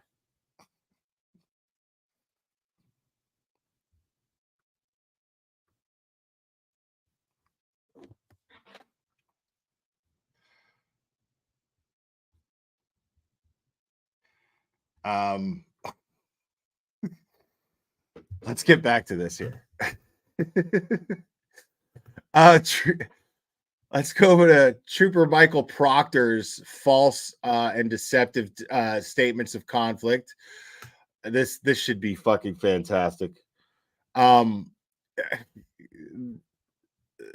defendant argues that State Police Trooper Michael Proctor, the homicide investigator in the Norfolk County District Attorney's Office who co-led the investigation into John O'Keefe's death, gave false and deceptive testimony to the grand jury and failed to disclose that he had a personal relationship with other percipient witnesses. Specifically, the defendant contends that the Commonwealth and Trooper Proctor withheld from the grand jury that Trooper Proctor is a close family friend of the Alberts.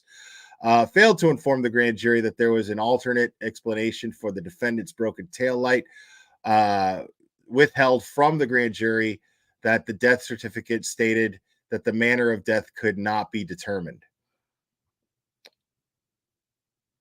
Relationship with Alberts. With respect to the first argument, the defendant has proffered evidence that shows Trooper Proctor's sister was friends with Jennifer McCabe and Julie and Chris Albert, the brother and sister-in-law of Brian Albert. Even assuming that Trooper Proctor had a personal relationship with these witnesses, disclosure to the grand jury was not necessarily required. What? Only when the prosecutor possesses evidence which would greatly undermine the credibility of evidence likely to affect the grand jury's decision to indict, must he alert the grand jury to the existence of such evidence. The defendant has not pointed to any case law that suggests a police officer's credibility is greatly undermined if he knows witnesses in the case. Even if Trooper Proctor's familiarity with the witnesses suggests some sort of bias in the investigation that the grand jury may have considered to warrant dismissal, the defendant must show that the absence of the withheld evidence likely would have affected the grand jury's decision to indict. The grand jury heard extensive evidence supporting probable cause and believed the defendant struck John O'Keefe with her vehicle. Therefore, even if the grand jury had been aware of Trooper Proctor's relationship with the Alberts, it would almost certainly have left unaltered and disposition to indict. Gee, I wonder if that's true, though. That's fascinating to me because, again, she's saying that even if the grand jury knew about the inappropriate conflict of interest, the relationship between the Proctors and the McCabes, even if they knew about this, that they would have still believed that Karen Reed had struck John O'Keefe with her vehicle. This is what Auntie Bev is saying here, that even if they knew of the conflict of interest, they still would believe. Think about that for a second. She's stating what the grand jury would believe and what they wouldn't believe. This is what she's doing. She's making a hell of an assumption, first of all. A hell of an assumption. First off, saying that even if the grand jury knew of this conflict of interest, well, they wouldn't consider it a conflict of interest simply because they would still have come to the conclusion that Karen Reed had hit John O'Keefe with her vehicle. Based on what? Because I feel like if the grand jury knew that the taillight evidence was collected under five different undocumented searches, if the grand jury knew of Ryan Nagel's statement, if the grand jury knew of Lucky Loughran's statement, there would be plenty of doubt. See, that's the thing, is I feel like if the grand jury knew everything that I know about this case, that there's no way that they would have moved forward to indict. See, the thing is the defense is claiming the grand jury was not made aware of the things that we are aware of now. That's the whole point, which is why it was grounds to dismiss, which is why they filed the motion to dismiss. Because there's no way that the grand jury could have known at the time the things that we know now. But Judge Bev is acting like, well, it doesn't matter. She's basically saying, doesn't matter. The grand jury would still think that Karen Reed hit John O'Keefe with her car. How do you know that? How can you make that assumption? How can you just sit there and say in writing, in an official court document, state that the grand jury would have believed this no matter what?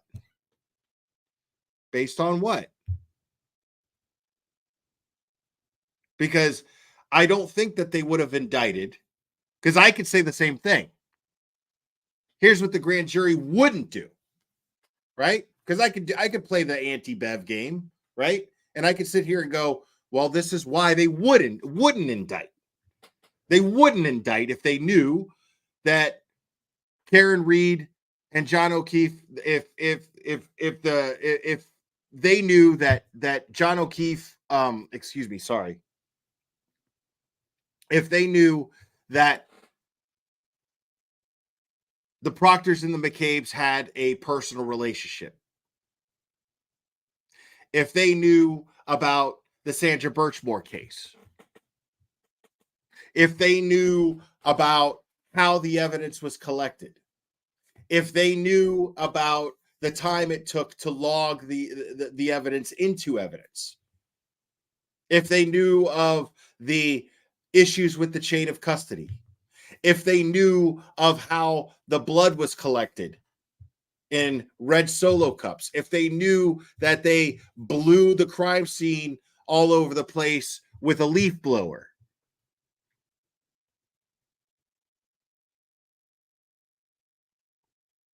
See, there's all these things that I feel like if the grand jury knew about, they would not indict.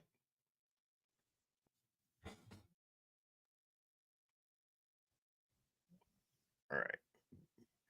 Give me 1 second here, folks.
All right. All right. Give me 1 second here, folks. Let me get back settled in here. Excuse me.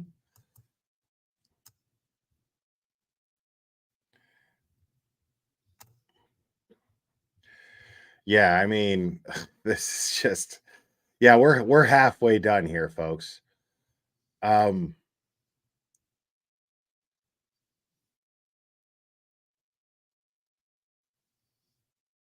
So even if Trooper Proctor's familiarity with the witness suggests a police officer's credibility is greatly undermined if he knows witnesses in a case. Now, I wonder if the grand jury would indict if they knew that the lead investigator was under investigation of how they conducted this investigation. See, I find that interesting too, because now Trooper Proctor is under internal affairs investigation of the Massachusetts State Police. And yet this seems to have no influence on Judge Bev's decision here. Because here she is trying to say, well, if the grand jury knew this and knew that, well, then it wouldn't have mattered. They would still believe that Karen Reed had hit John O'Keefe with her car. Oh, okay. Hold on. Sorry, guys. All right, here we go. My bad.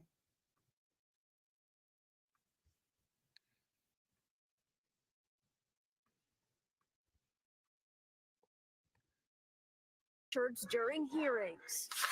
But a new motion filed by state prosecutors calls for new restrictions at trial, wanting demonstrators back 500 feet away from the courthouse and making it so people cannot wear any attire that suggests a favorable or unfavorable opinion of either party. My first reaction was literally, what? Ball. Foro helps organize these demonstrations. Commonwealth is calling it a buffer zone, but they might as well call it a restraining order against the citizens of Massachusetts.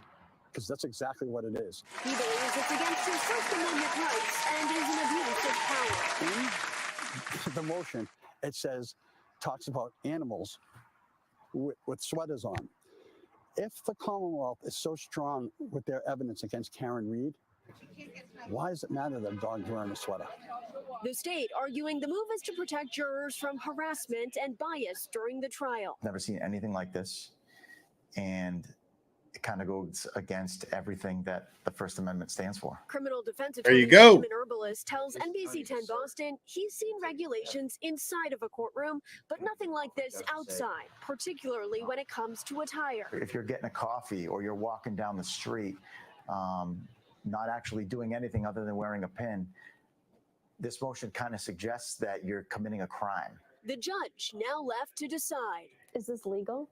So we'll see how this turns out, because I think it is ripe for a challenge. Now, there is a protest scheduled for Monday at 3 o'clock outside the Norfolk District Attorney's Office for those opposing this motion. Nice. The trial is still set to start on April 16th. We're live in Dedham tonight. I'm Kirsten Glavin, NBC 10 Boston. All right, Paul. Trial, Kirsten. Thank you. Woo!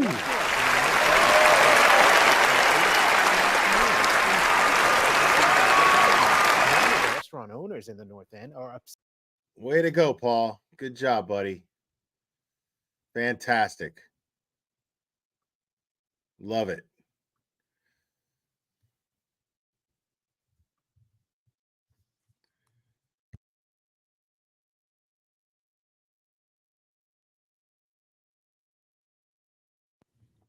Yeah, man. Give it up for Paul one more time, man.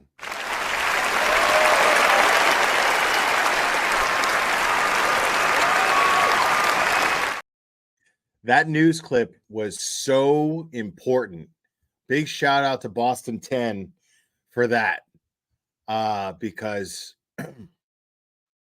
as I stated earlier at the beginning of the stream, well, not at the beginning of the stream, but when I started talking about this case,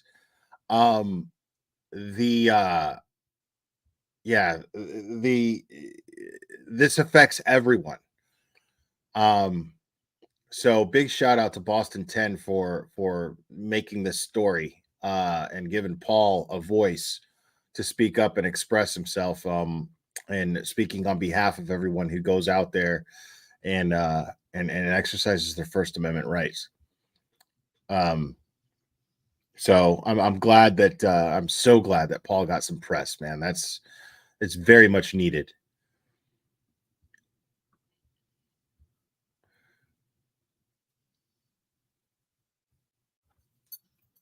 All right. So this goes on to say,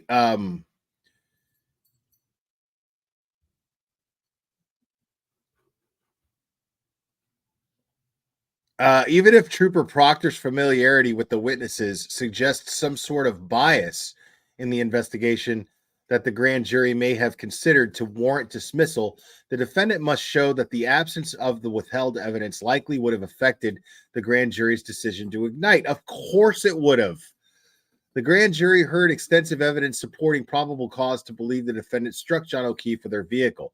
Therefore, even if the grand jury had been aware of Trooper Proctor's relationship with the Alberts, it would almost certainly have left unaltered the disposition to indict. Bullshit. See, she's talking like the grand jury is made up of a bunch of fucking idiots, right? The grand jury would not have indicted simply because if there's a conflict of interest and the defense is claiming that evidence could have been planted, and if they give reason to believe that the evidence could absolutely have been planted, there's no way that grand jury would have indicted. There's no fucking way that the grand jury would have indicted if they fucking knew that the microscopic pieces of taillight found in John O'Keefe's clothing was found in clothing that was never logged into evidence until 3 weeks later, 3 weeks after the incident. That there were 5 undocumented searches of these 37 pieces of taillight.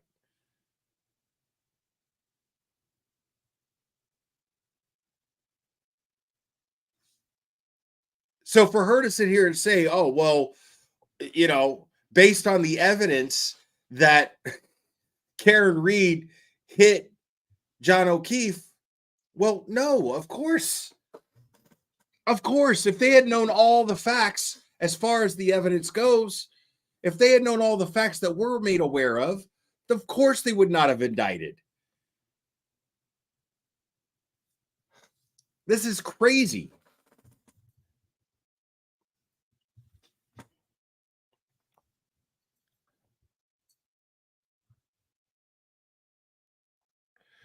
And then it goes on to say, turning to the second argument, Trooper Proctor testified that the state police viewed footage from ring cameras at O'Keefe's residence, including one camera located above the garage doors. The Commonwealth showed the grand jury the video, and Trooper Proctor testified as to what he saw. He stated that at 5:07 a.m. on January 29, 2022, the defendant is seen reversing out of the garage and driving off. As she backed out of the garage, her right car tail light came extremely close to Mr. O'Keefe's SUV.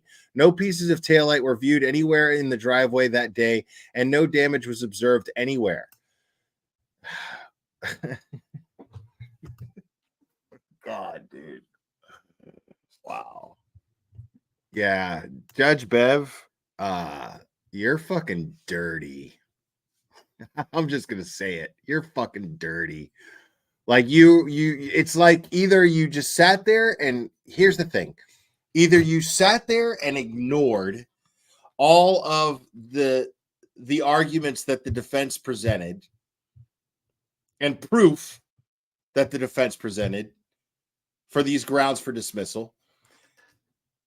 Either you ignored them, or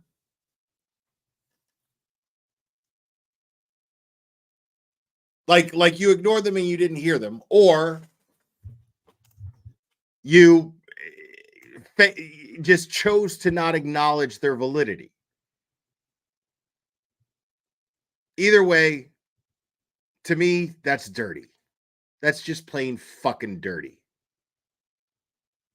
So, I mean, you're not going to sit here and convince me that you made a sound decision here, because you're sitting here talking about how the grand jury would have still came to their conclusion. You don't know what the grand jury would have came to the conclusion with if they'd known all the facts that you are even aware of yourself, but you're failing to acknowledge here.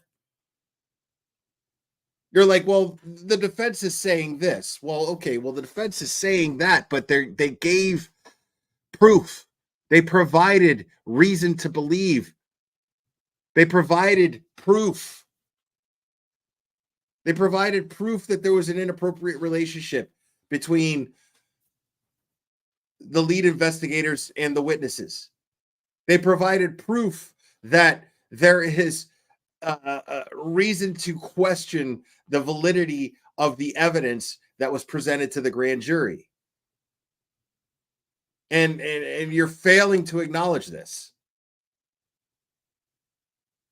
And it has to be because you're fucking dirty, because you were provided with this proof.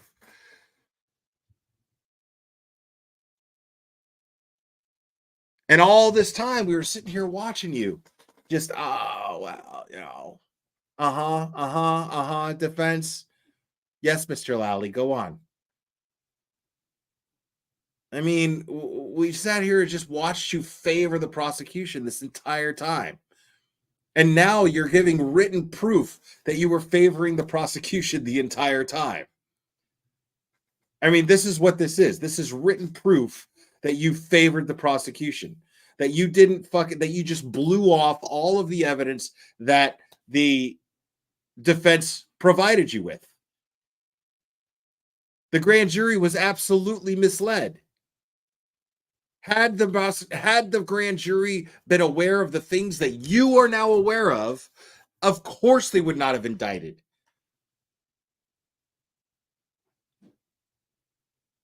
You have to assume that they wouldn't indict. And the reason why you have to assume that they would not indict is because you have to assume that the defendant is innocent until proven guilty. This stinks of a narrative that the defendant is guilty before being proven innocent, and it is not the defense's job to prove her innocence. It is the prosecution's job to prove her guilt. And if information was left out, deliberately left out, you're sitting here and you're trying to justify that Proctor didn't see any pieces of taillight laying in the ground in John O'Keefe's property. Okay, yeah, great. So the taillight cracked.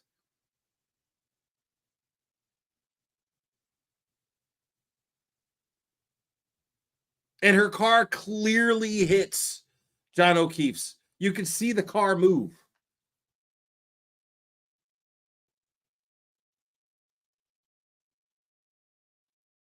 So, I mean, this is enough to create doubt.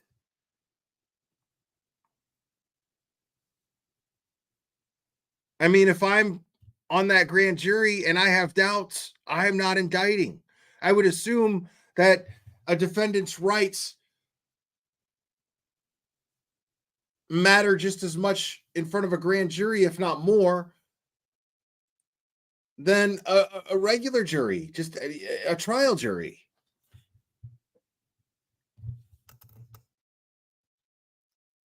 This is crazy.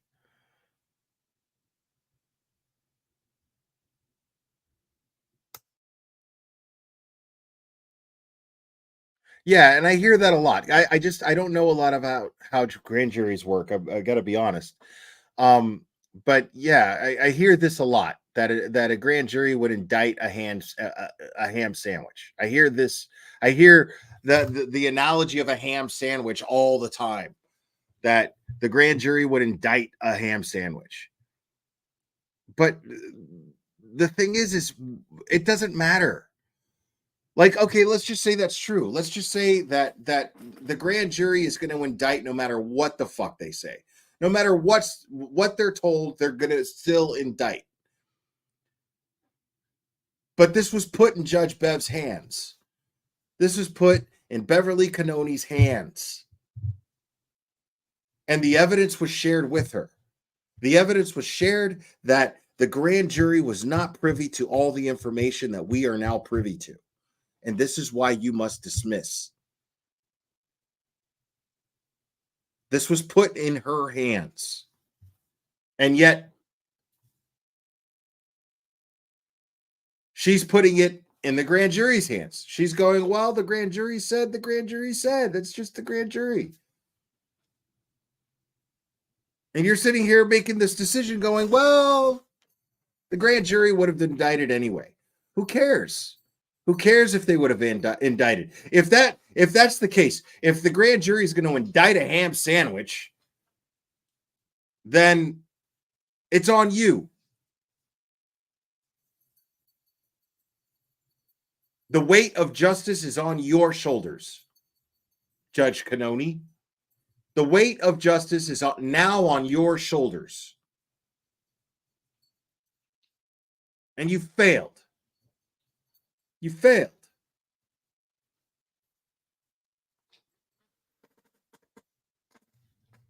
This is crazy to me, dude. This is just crazy.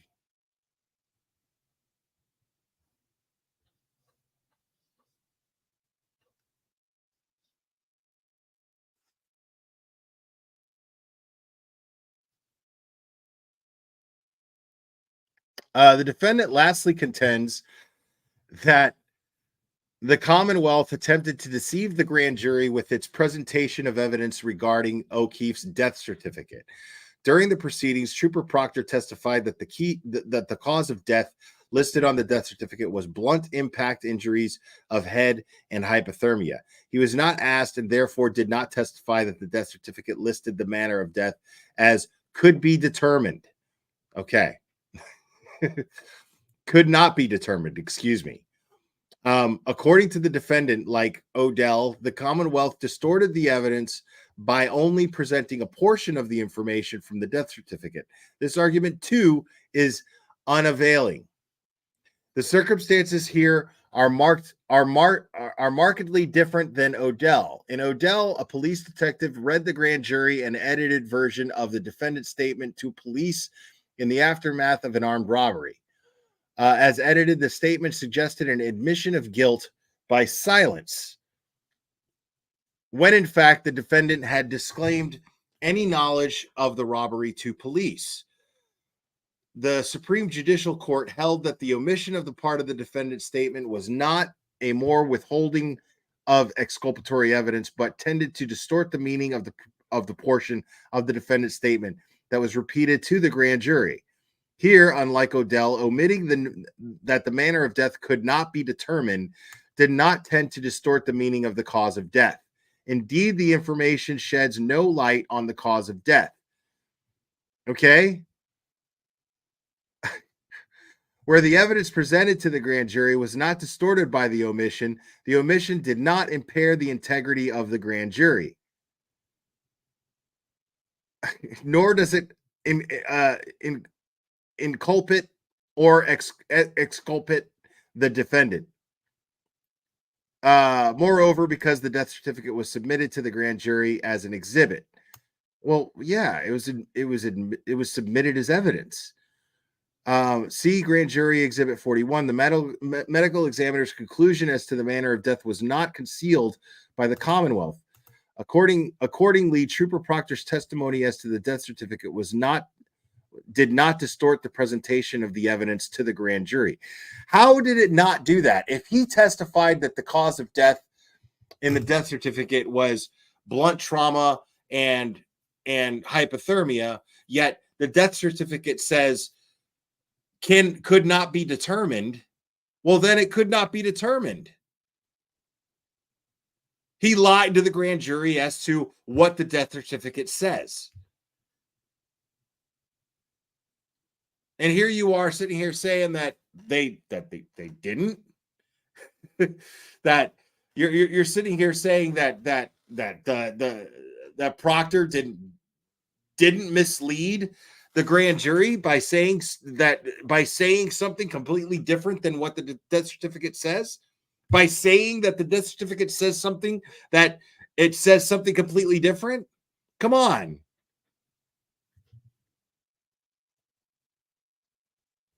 I mean, this is crazy, dude.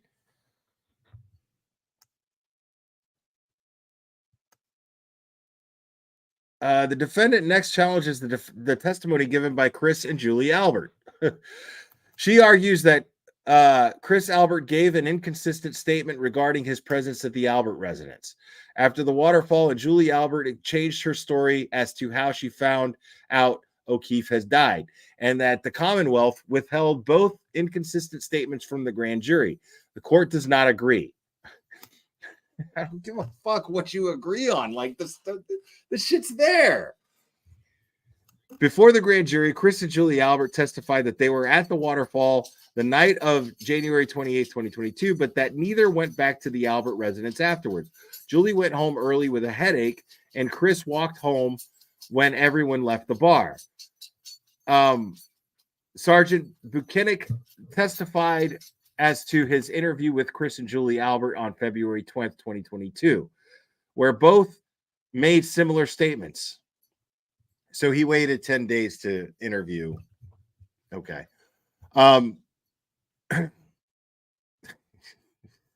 Just unbelievable. At least 10 days. The defendant contends that Sergeant Buchanan's February 21st, 2022 report memorializing his interview of the witnesses indicated that Julie and Chris Alberts did go back to the Albert residence after the waterfall, and that the Commonwealth intentionally failed to elicit Chris Alberts' inconsistent statements before the grand jury. Okay.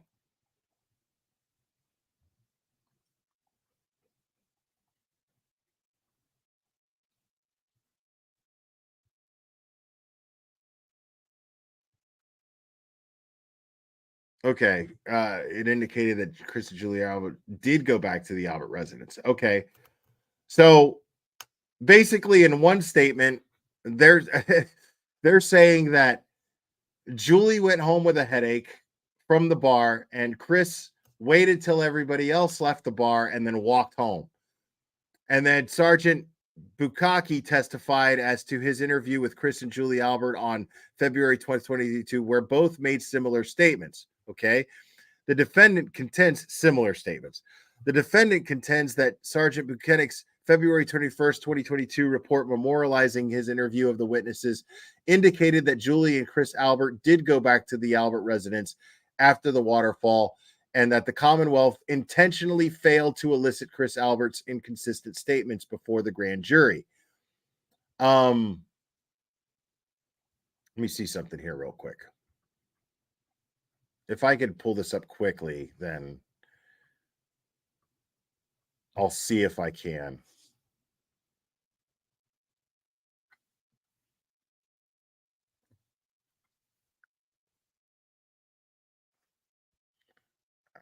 And there it is. All right.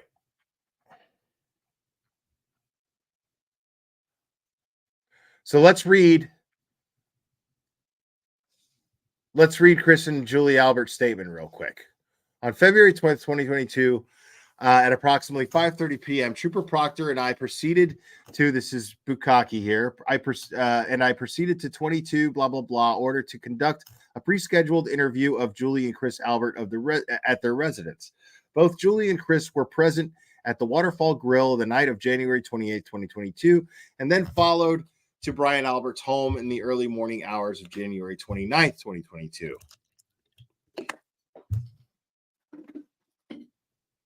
Sorry. Gonna freshen up here. Clever, buddy. You're in my way. I know. I love you too, buddy. Oh, this coffee's ice cold. That sucks. The purpose of the interview was to get their recollection of events, both at the bar and then from 34 Fairview Road. The following is a summary of information exchanged between Julie and Chris, Trooper Proctor, and I. Following formal introductions, Julie Albert provided her cell phone number to blah, blah, blah, blah, blah. Chris Albert stated his cell phone number, blah, blah, blah, stated that he's been 4 or 5 years and they knew the victim, John O'Keefe, and only met Karen Reed once in a social setting prior to the 28th of January. Julie told us that Karen was not her friend and only an acquaintance, and that John was her friend. Chris told us that he had never exchanged personal info with John prior to the 28th of January. Chris went on to say that earlier in the day, John came into D&E Pizza with his adopted son, Patrick. Chris shared with us that he had plans to go to CF's or the Waterfall later that evening. Julie texted John that she was at Waterfall around 8:45 p.m., telling him to get down there. At 10:41, Julie sent the last text to John, and shortly after, John and Karen walked into the bar. Julie remembered that as John and Karen walked into the bar area, Karen pulled a drink out of her jacket and sat it to the high top table. John offered to get Karen a new drink, but neither Chris nor Julie remember whether he followed through with it. Shortly after this, Julie developed a migraine and left the bar to go home. Chris stayed behind with the rest of the group for a few more drinks. Chris told us that he purchased a round of shots of Fireball whiskey for the group, but was not sure exactly who drank theirs and who did not. Chris told us John was drinking Bud Lights during the evening. Chris told us that John actually got Karen the same drink she brought in, which he assumed was a vodka soda water. Chris stated that when he walked out of the Waterfall Bar and Grill, he remembers John and Karen walking in the opposite direction of his path and suspects that he walked right and the couple walked left on Washington Street. Chris recalled John being dressed in a baseball hat, gray sweatshirt, and jeans. When asked about the drink that Karen brought into the Waterfall, Julie told us that it was taller, like a cylinder-shaped glass with a line in it. Both Julie and Chris agreed on that Karen was not shit-faced and that John is always reserved. Julie told us that jokingly, John and she had a conversation about a block party since the Alberts moved away, and that John, was not intoxicated and Karen was totally herself.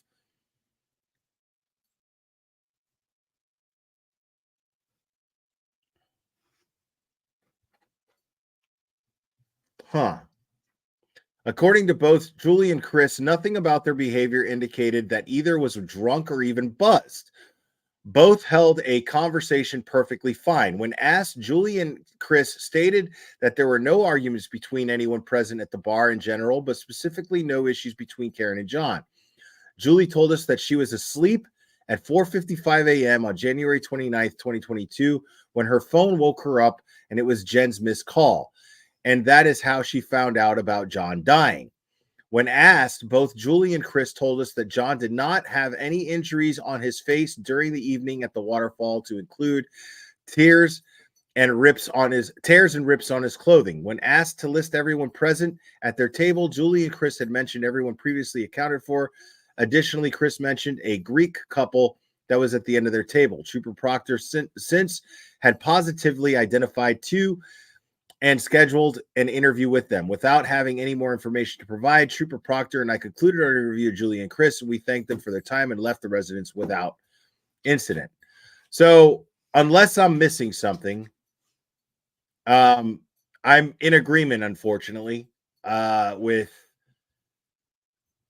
what Bev came to terms at here, because I don't see anything that says that Chris and Julie went to 34 Fairview after the waterfall.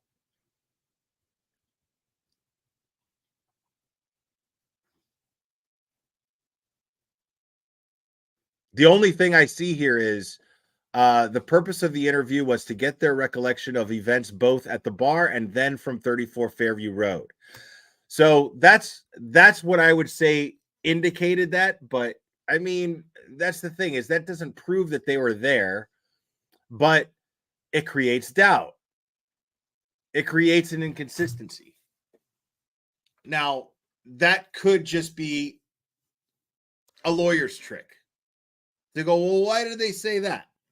But I mean, their overall statement indicates that they went to the waterfall and then Julie had a headache, went home. Chris hung out for a while and then went home. Again, similar to what the testimony at the grand jury was. It's similar. It's not the same, but it's similar. The only thing that indicates that they're lying is the way that Buchanan worded things here.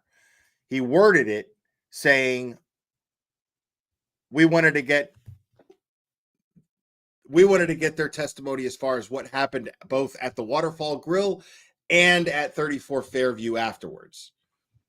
That's the only thing that indicates that, or could be, it could be translated as they went to 34 Fairview, but that could just be a miswording in shoddy ass statement documentation that they've done throughout this whole investigation, because there's all kinds of inconsistencies in everybody's statements. So all that tells me is that people are lying.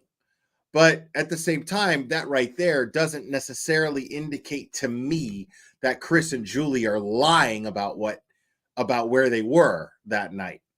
I could see that could be, but I it's not enough for me to be like, okay, well, they're lying. But that inconsistency, if I'm trying to build a pile of inconsistencies created by the investigators in this case, I would add that to the pile, but that's on the investigators. You know what I mean? That doesn't necessarily make Chris and Julie liars about where they were. That's just Buchanan's bullshit.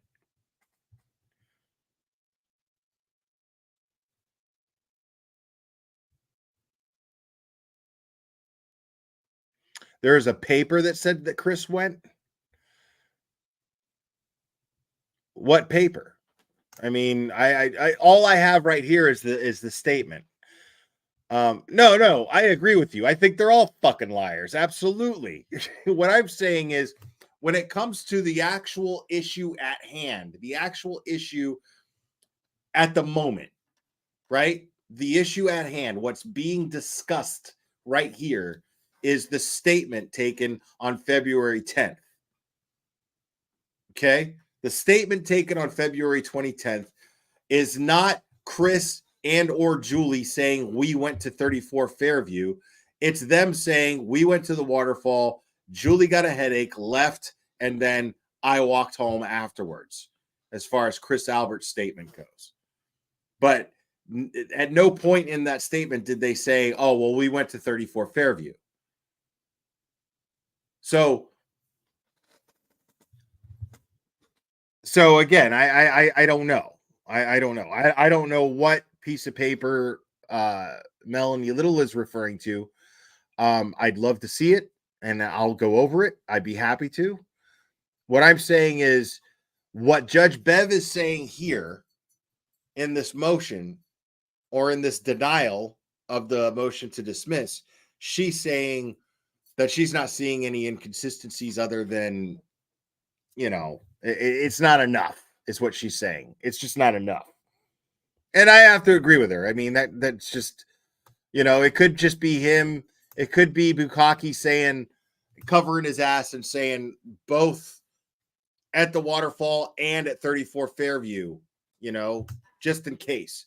So, I mean, and the 34 Fairview could just be they weren't even there. That's the complete conclusion as to where they were as far as 34 Fairview, not there.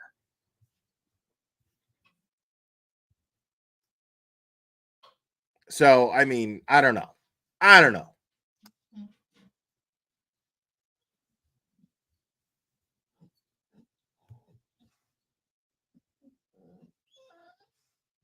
What's wrong, buddy? We're almost done. I know. I love you too, buddy. I know. You're going to have to wait. Erica, thank you for the Venmo. I just got the notification. I appreciate it.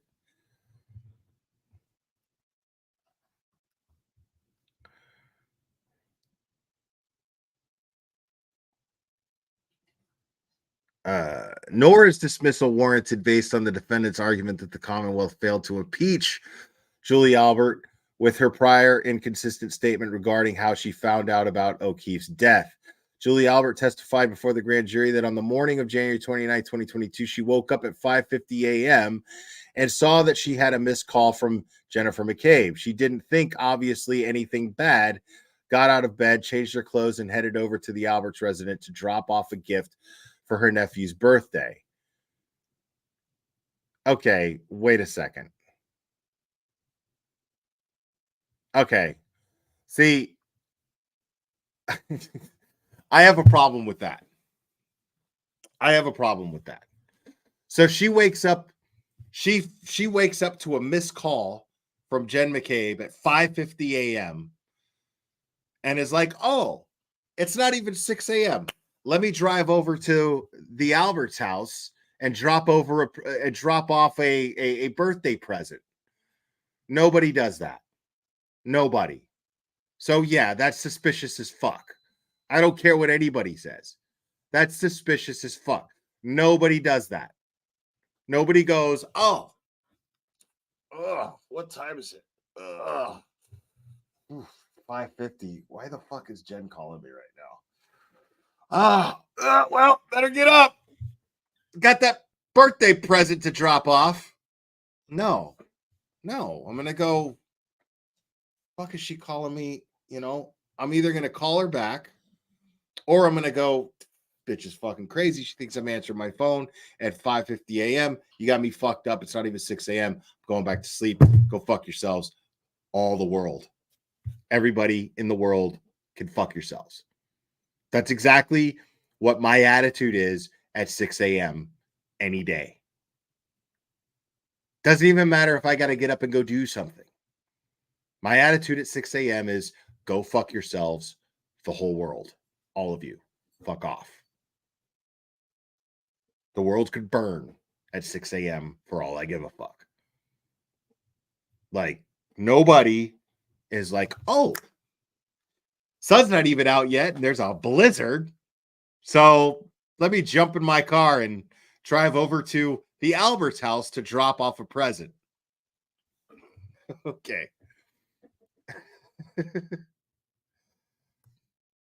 Right, exactly. No, bro. No. I call absolute and utter bullshit. All total fucking bullshit on that. Get real.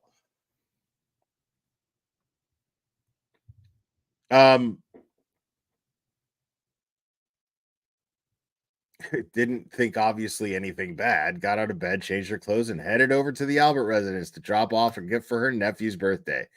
Upon arriving to the Albert residence, she learned of O'Keefe's death. So she gets over there and then she's like, what? He's dead? What? Yeah, that doesn't add up at all. Sergeant Buchanan read his report memorializing his interview with Julie Albert on February 20, 2022, in which she gave a different account of the morning. She told Sergeant Buchanan that she was asleep at 4:45 or 4:55 a.m. on January 29, 2022, when her phone woke her up and there was Jen's missed call. And that is how she found out about John O'Keefe dying. Right. I remember reading that. Okay. So the court does not agree with the defendant that the Commonwealth's failure to impeach Julie Albert warrants dismissal.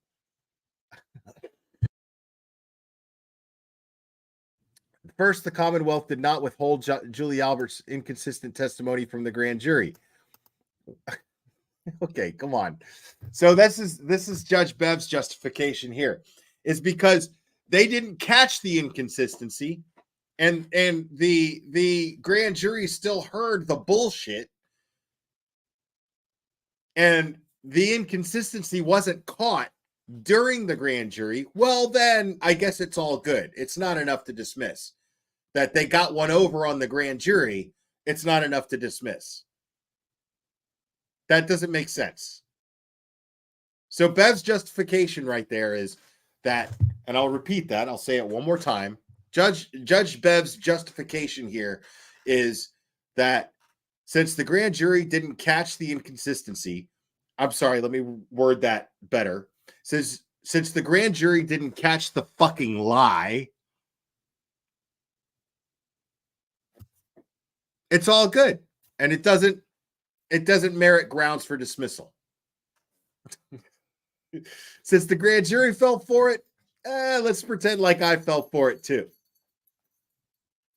That's Judge Bev's justification here, which is fucking amazing. This is amazing.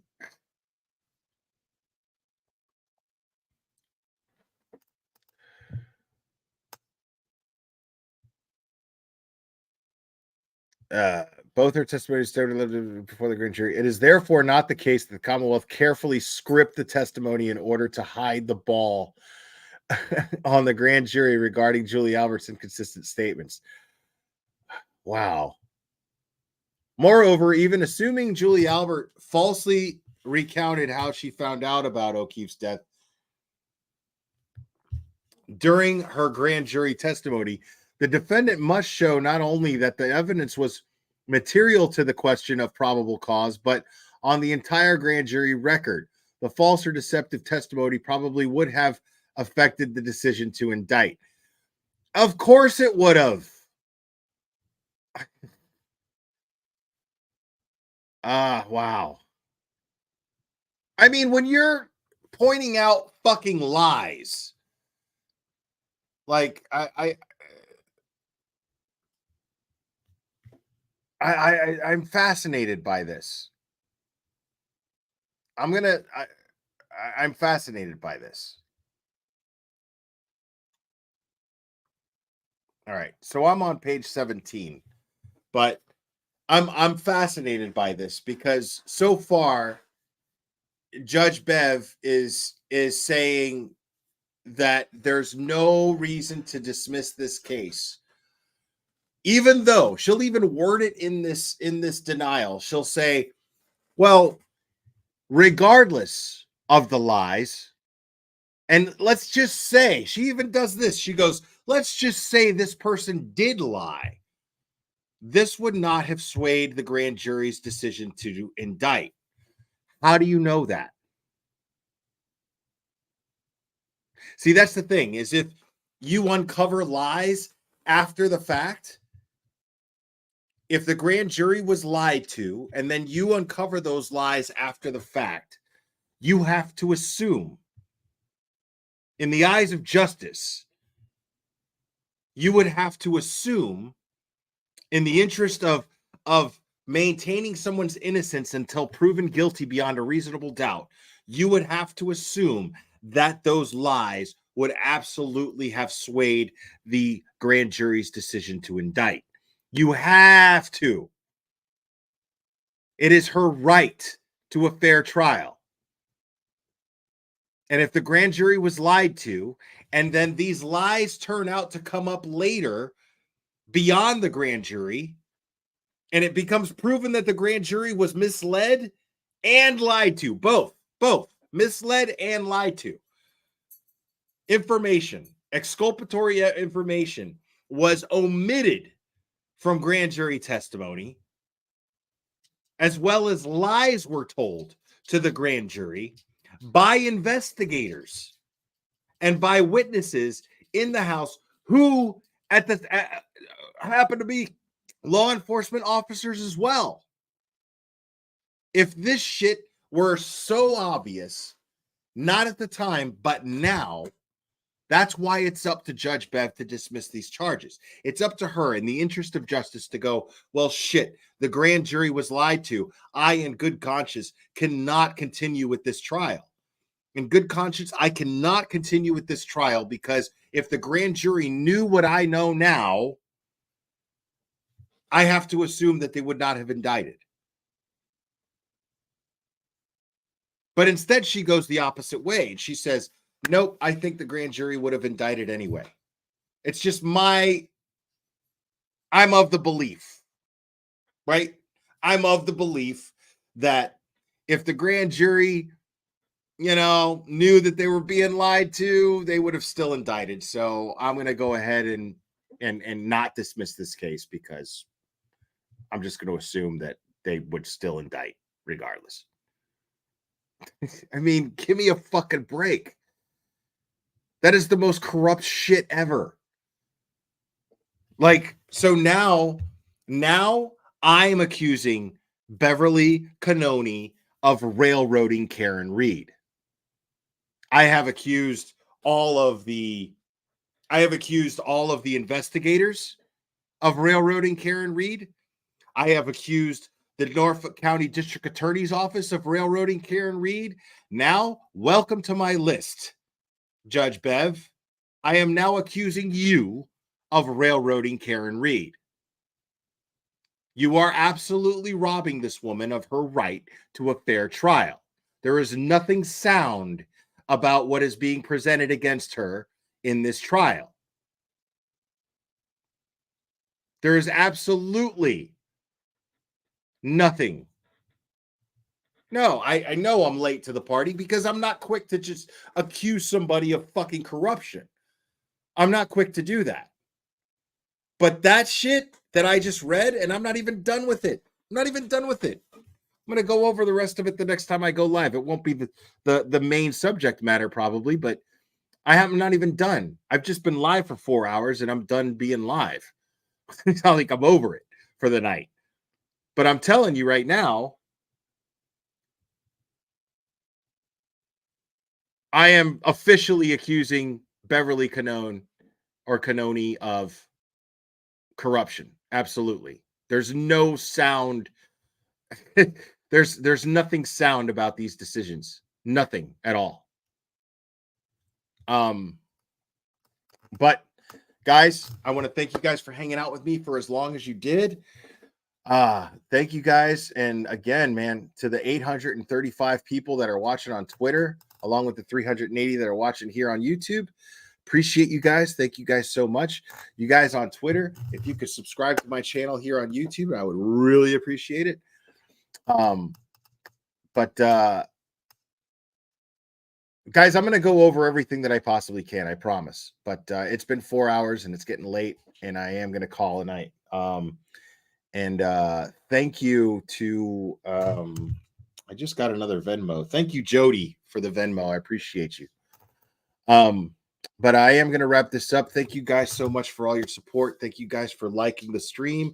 Thank you guys for subscribing. If you're new subscribers, it means a lot to me. And we got 3 weeks till this trial, and I promise you that I have every intention anyway of streaming every single day of this trial. So that is absolutely my intention, unless something comes up that I can't do it for whatever reason. I can't imagine what that would be, but I absolutely have every intention to stream this trial every single day of it. So, in the meantime, I'm going to try to work on some things in the meantime. But we're going to still talk about this. And I'm going to be as loud as possible about this because this is just so fucked up. But anyways, guys, I love you guys very much. And we will do this again very soon, my friends.